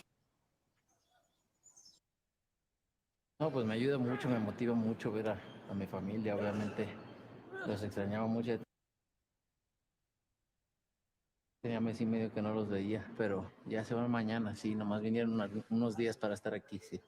Me motiva mucho, pero verlos unos días y regresar otra vez a la concentración. Que al final de cuentas, pues sigo aquí, ¿no? Entrenando al 100 y todo, pero pues tengo que estar enfocado al 100%. You gotta enjoy this shit. My training camp is in Houston. I want my camp to be where I'm relaxed at, comfortable at. They got a fat ass crib right there. The world don't get to understand what we really doing. They don't understand the dedication that's put in on a daily basis. Not without downside. We on the grind. We chilling with the family. The baby swimming. He got floaties on, so he's safe. This is a part of camp. This is a part of life. This is a part of dedication and determination that you gotta have. You gotta sacrifice a little bit. The hunt. I be hearing the little fighters say sacrifice. That sacrifice that they talking about is not the sacrifice that they really mean it. Sacrifice from your family and your girl and your kids when you comfortable. Fuckers, wake up. Don't get caught into the word sound good, so we gonna say that. You telling me not to be here for my son because I got a fight coming up? This don't get put on hold. This gonna be every day. Making history felt good. I've done that before. And now to try to become undisputed in 2 different weight divisions is like far above my mental capacity.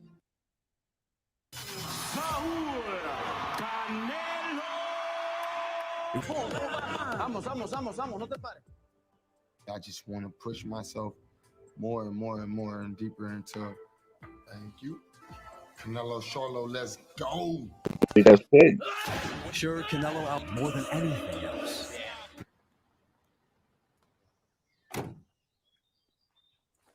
I need something on my hook. Put them weights on that line. Have proven most everything. So let's find our alignment by sitting up tall here. Lift the torso. Canelo made his boxing bones in the wrist business. I know how to handle myself. Me coming out victorious is the only option. Intensify over. There's always something more hungry that can not ever be satisfied. That's a tough fucking sport, doc. Oh my Lord, bro. Look, man. Look, so that shit ain't far off from the real thing, fam. Because I remember watching the fucking All Access right before the pay-per-view came on. So I waited to see it the day of. Bro, when I saw the All Access and I saw all this bullshit that was going on Jermel's side and Canelo training hard, I'm like, bro, all right, we know what this shit gonna be. He's showing this man doing yoga and going fishing and swimming in the goddamn pool with his kids. Like, no, put my kids on hold? No, that ain't gonna happen. Like, he was on his Marshawn Lynch shit. He was there so you don't get fined. Man, that shit's terrible, fam. Like, everybody should have knew from that point. Like, oh no, he either. Well, you know what? He should have got stopped, but nah, he did something even worse.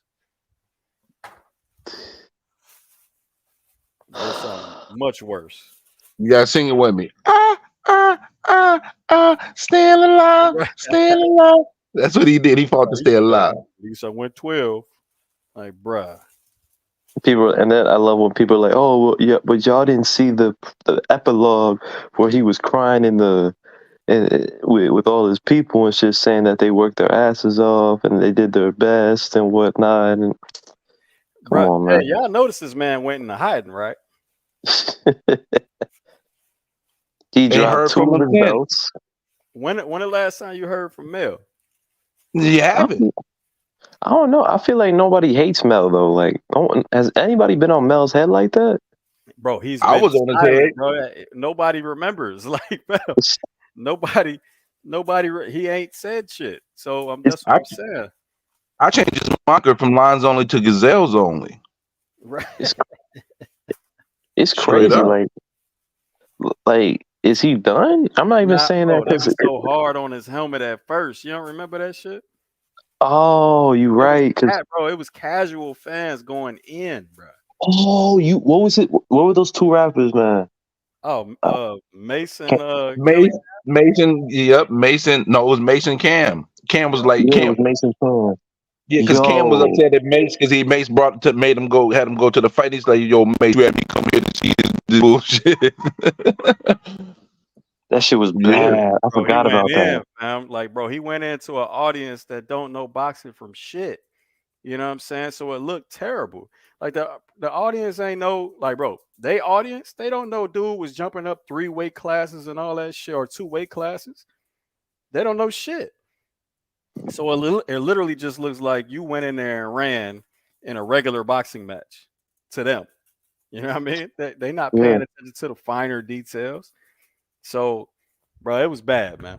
It was bad. That's why he been in hiding. That's why Bud said I don't want to fight him no more because his stock went down. The value of the fight completely diminished. If he had got knocked out or lost and he went war with Canelo, it still would have been a viable fight, monetarily. But because he went out the way he went out, it lost almost of its value. Well, who are they saying he wants to fight? And why is it not Tim Tszyu? I don't know if they're saying he wants to fight any. That's why I asked him, like, is he done? Because I don't know, like, what he's doing next. Is he moving up? That's what I'm saying. Because his brother's probably gonna fight at 68 next. And look, I don't care for Jamel to become undisputed at 54 again. I just want to see him fight Tim Tszyu. That's the only fight I want to see him fight at 54. We're not gonna get that fight. That's a damn shame because Tim Tszyu looks like the next dude up, the next man up at 154 for sure. Yeah, he definitely has improved every single fight. You know what I think Mel ended up doing? I wouldn't be surprised if he fights. Is Adames the 160, one of the 160 champs? Well, he's the interim, but he's probably going to get elevated if Maul officially moves up to 160. That's what I'm thinking is going to happen. Yeah, what's going on with that Janibek fight though? That fight gotta happen. That's the best fight at middleweight. Adames versus Janibek. That's the only fight. Is there any other fight in middleweight worth a doggone? Yeah, that's the weakest division in boxing right now. Yeah, Lara ain't been Lara in what, 3-4 years? Bro, Lara fighting Danny Garcia next. Yeah, bro. Again, I'll watch it. Remember this time we were thinking about doing a film study on that shit? That's good. What up? I see you. Go ahead. Yeah, but damn, Bramley. I'm sorry, but for some reason, the more I think about that Jermaine Ortiz fight, the less I like it. Dang, word. But what do you not like about it? Because Jermaine Ortiz ain't done shit at 140. He's ranked. I don't know why he's ranked at 140. I really don't understand that. You know how this game go. Payola, man. This is just like the music industry, man. Let's keep it a buck here, man. The sanctioning bodies are for sale. He's coming off a terrible performance, and he only fought once this year. So it's not like it's. I mean, the only good thing about this fight is that it's on a Thursday night. So like I could. This is not a fight I'm going to be driving from work to like rush in. This is like, all right, I'll take my time type shit because hey, if I miss it, I catch it. Yep, exactly. And see, that's why I wanted to pick your brain on it because I was when I first saw it, I said, this might be a better fight. But now you got me thinking, like, okay, I got to do some research and see why this fight might not be as good. I'm gonna go back like tonight at some point while I'm at work. I'm probably gonna find that Jermaine Ortiz fight, his last one, and watch it. Oh, that's on YouTube. The full fight's there. So. Yeah, that's what I'm gonna do. I'm gonna watch it at work tonight. Especially once I get everything settled at work and I got the time. I have my headphones on and I'm gonna watch that fight. I mean, the other reason why I like the Ramirez fight more is just the top 3 guys at 140 for years were Josh Taylor, Regis Prograis, and Jose Ramirez. Whatever order you wanted to have them, with Taylor being on top, beating Taylor and Devin beating Regis. I just thought it would make sense for one of them dudes to just take out that last guy and just cement the fact that these are the new top guys. Not only are they new, but they're better than the guys that were previously there. To me, I find that to be intriguing. On top of that, stylistically, Ramirez just poses a way more interesting threat than that of Jermaine Ortiz. I don't look at Jermaine Ortiz and consider that a problem for Teo unless Teo is on some Cambosos shit. That's the only time when that fight gets interesting. I like that perspective you just ironed out. That was pretty dope, actually. Yeah, man. You know what I'm saying? The new guys beating up all the old guys and just letting you know like it's a better division now and shit like that. Yeah, that shit dope. Yeah, that's true. Bro.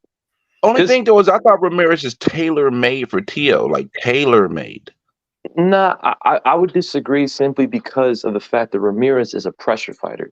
So Exactly. That's exactly what that plays right into Teo's strengths.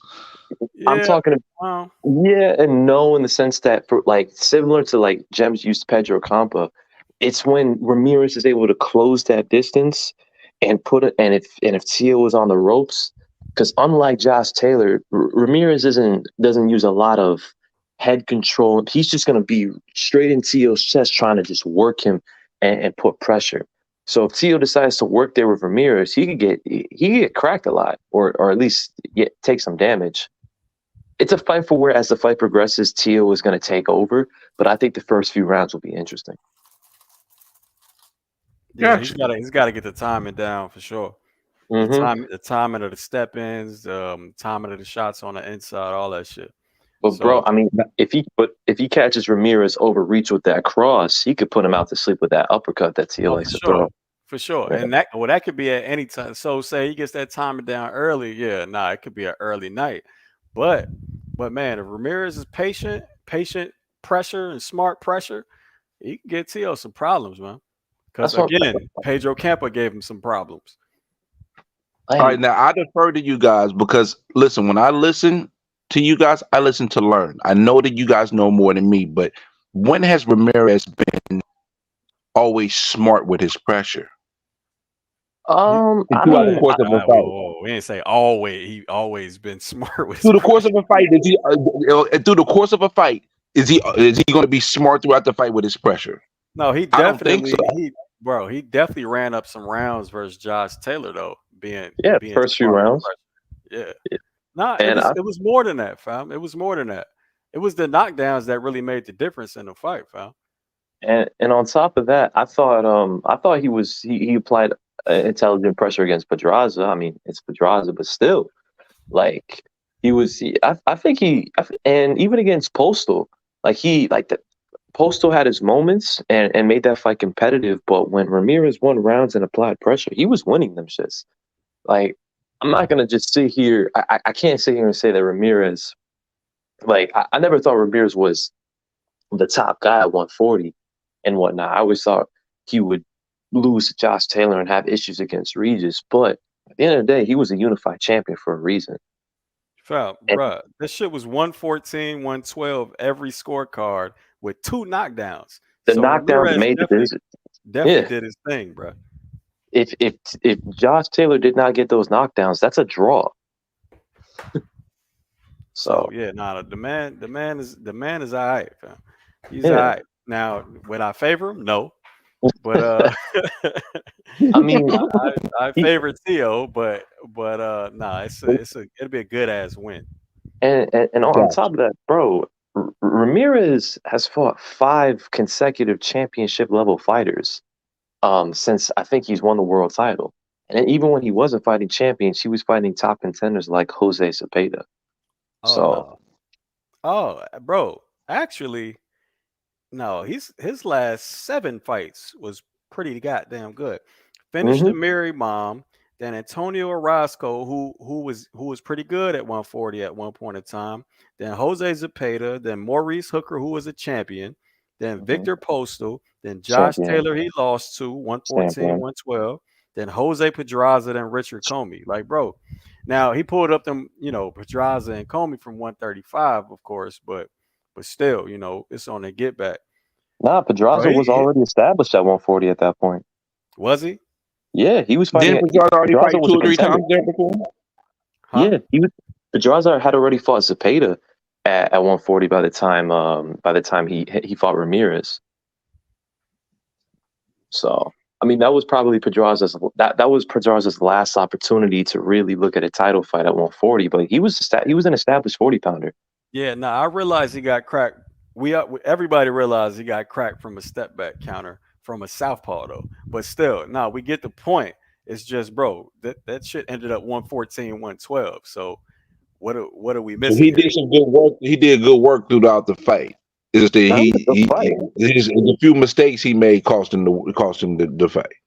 When that fight started, Ramirez, and that was a super competitive fight up until Josh Taylor cracked him, and then the momentum changed. And even then, Josh Taylor cracked him again. I think the round after that, like the fact that the fight was 114, 112 goes to show Ramirez still managed to win some rounds even after those knockdowns. 6 to be precise. Actually, it was 6-6, but they won 6 rounds apiece. But Halo had 2 knockdowns in 2 of his rounds, so they gave him the fight. Exactly. So, I mean, I like I said, like I already brought. I just want to see. I would love to see if the new guys can't fight each other right away, clear out those old guys to just make room for each other and shit. Because if you, like I said, the 140 division is by far the best division, the best division in boxing. Like when you look at the top right now, because every other division, the top 3 divisions in boxing, I've literally sat down and thought about them, are 140, heavyweight, and 135. In that order, in my opinion. Because 147 is shit. There's really 3 top guys, and the others are good, but they're not great. 54, they've all pretty much fought each other. 160, worst division in boxing. We already established that. 68, same as 54. They've all fought each other except for Canelo and Benavidez. It's just 2 people. But 40, man, there's even the top guys like Teo and Devin. There's no clear indication that those guys are going to be the ones that are last man standing. You got Teo, you got Devin, you got Catterall, you got Hitchens, you got Gary Antoine Russell, Arnold Barboza. You ain't even mentioned Matias. Yeah, you didn't even mention Rowley either. I did that. I did. Honestly, I can literally come up with a top 10 list without mentioning Rolly Romero, Ryan Garcia, Regis Prograis, or Josh Taylor. Josh Taylor needs to get the hell out of 140 AYAP. Josh Taylor needs to be at 147. He's done. He's made it clear he's moving up to 147, or at least fighting at a catch weight. Well, they was negotiating him and Catterall for a hot second. But, first he said they offered him the tremendous pay cut, and I told him, I said, hey, you can't expect to get to what you was getting before after coming off of a fight that I thought you lost, and then what happened with you and Teo, but you should be at 147 anyway. He's sometimes they be overstaying. I favor Matias, bro. Ain't nobody surviving that shit on the inside. Oh, man. No. Film study Matias versus Haney, bro. Matias versus Haney film study. Talk to me. Fuck that. Bro, we already know what it is, fam. It's can Matias close distance. That's it. Yeah. It's not a very exciting film study to make on my end. Because it's very basic. It's straight up. If this happens, he has a chance. If it don't happen, he loses. Brim, give me any other way Matias wins. No. He sure ain't gonna outbox him. Shit. He sure ain't gonna outbox him. No, bro, he's got to close distance, be on the inside for enough exchanges, enough times, and enough rounds to win the fight or knock him out. Does that happen or not? That's the film study, bro. That's it. And Brim, now a more interesting one would be Gary Antoine Russell versus Subriel Matias. That's a nice film study. Or Ramirez Matias would be a cool film study because I get to focus on inside fighting. Mm-hmm. So your best film study would be Rolly and Ryan. Quit playing. Honestly. Nah, so that would be more interesting than Matias Haney. It would. It genuinely would. Like, honestly, I would be more because I could just Teo, Matias, same thing. Hitchens, Matias, same thing. Haney, Matias, it's the same shit. It's distance management versus pressure. Bro, I can't wait to see Ryan doing the scary shell versus Rolly, bro. I can't wait to see that shit. The Pittsburgh shell. I can't wait to see that shit, fam. That's gonna be very entertaining. And I'm not even joking, bro. Nah, like because Rolly gonna go stupid, fam. He just gonna start pounding on. Bro. And we know Rolly gets kind of like nerdy on the inside and starts using elbows and shit. Man, bro, that shit's gonna be, and he's super physical too. on that. He don't know what he's doing, but he's super He's physical physical with as it. You know fuck. what I'm saying? Just like a mentally challenged person, bro. Just like a mentally challenged person, bro. Wow. I'm very proud of O'Hara Davies though, because I thought he was gonna take step aside money again. He stood up. I said, please don't let them do this to you, bro. So, if Rolly don't fight the winner between Davies and Sugar Barroso, they get the title in full. Sugar Barroso. Yeah, Sugar Barroso. Oh shit. I think. Barroso. I mean, I wouldn't be surprised if the WBA gives it not an extension, but grants Rolly the opportunity to face Ryan, while Barroso and Davies, depending on how that shit goes. We'll see. LA shell. Well, that fight is early January though. That fight is going to be the undercard of Virgil Ortiz return. I mean, that's if that visa shit gets checked out by then. No, they already took care of that. He posted. They already took care of it. They already rescheduled it and everything. Huh. Okay. Right, they dropped a new flyer and everything. They already got that squared away. Chad, I'm telling you, bro, that should be pure entertainment. That the scary shell versus Rolly. Oh my god. I'm telling you, y'all gotta watch that one. You see, because it's gonna be Ryan in the scary shell for a few rounds, but as soon as Rolly just fully commits, chin in the air and everything, boop, left hook. Yeah, for sure. Knockout. But Rolly got the power to knock Ryan out too, though. So that's what makes it entertaining. But if Ryan is in that shell and his back is turned, what's he gonna be hitting except the back of his head? He's just gonna get pulled. Bro, you don't think Rolly gonna hit the back of Ryan's head, bro? I think he's gonna hit the back of Ryan's head, but he ain't gonna get. That's gonna be entertaining, fam. That's all I'm saying. Will it be a DQ or will it be a knockout? That'd be funny. I either got Ryan by KO or Ryan by DQ. Oh my lord, man. That shit is hilarious. So on Sportsbooks, it counts as the same thing. For real, KO and DQ is the same thing. Oh, KO, TKO, DQ, yeah. Mm-hmm. But have you, James? Have you ever seen the sparring between Rolly and Ryan Garcia before? I saw clips of it. Yeah. I don't care about it. Yeah. Rolly just running up all stupid. Ryan don't know what to do on the inside. Like we knew both of them things before we watched them clips.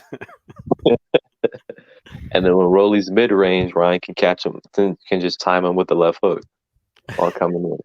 So yeah, Jessica, I'm telling you, it's gonna be the shit. It's gonna be amazing TV. Oh, hey, gentlemen, what you about to say, Joy? I got one last question because Jems and I talked about this earlier. Who do you think? It's a two-part question. Who do you think and who do you want Tank Davis to fight next? Haney. And who do you think he'll fight next? Hell if I know. What are you gonna do? They gonna have him fight Pitbull, one-dimensional Cruz again? The Brawler Cruz. A fight that I ain't gonna even watch. I'll catch it on YouTube a day or two later. Tank swears oh man, those fake news about me and Pitbull Cruz fighting on Amazon, nothing official yet. And a few days later, I see PBC, Amazon's freaking initials under that shit. I'm like, well, right. I had heard that he told his camp that he didn't want to fight Pitbull.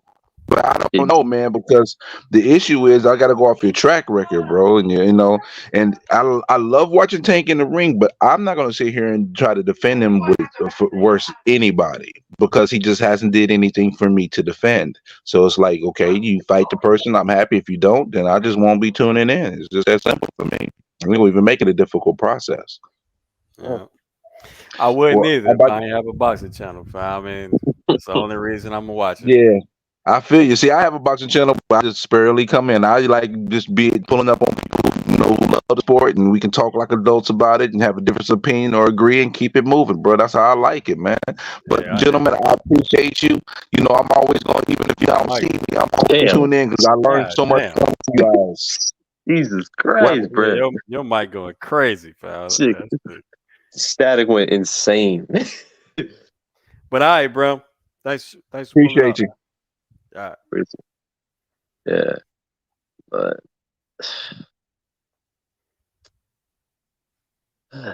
is he gonna fight Lamar Roach in pay-per-view? All right, man. We're gonna wrap this shit up. Yeah, I think we covered about everything that we can. Yeah, we care about. Yeah, anything else is bullshit. Yeah. All right, Coach. Appreciate you pulling up, man. Always a pleasure, man. Yep. Chat. Peace. Peace. Back in this bitch on Saturday.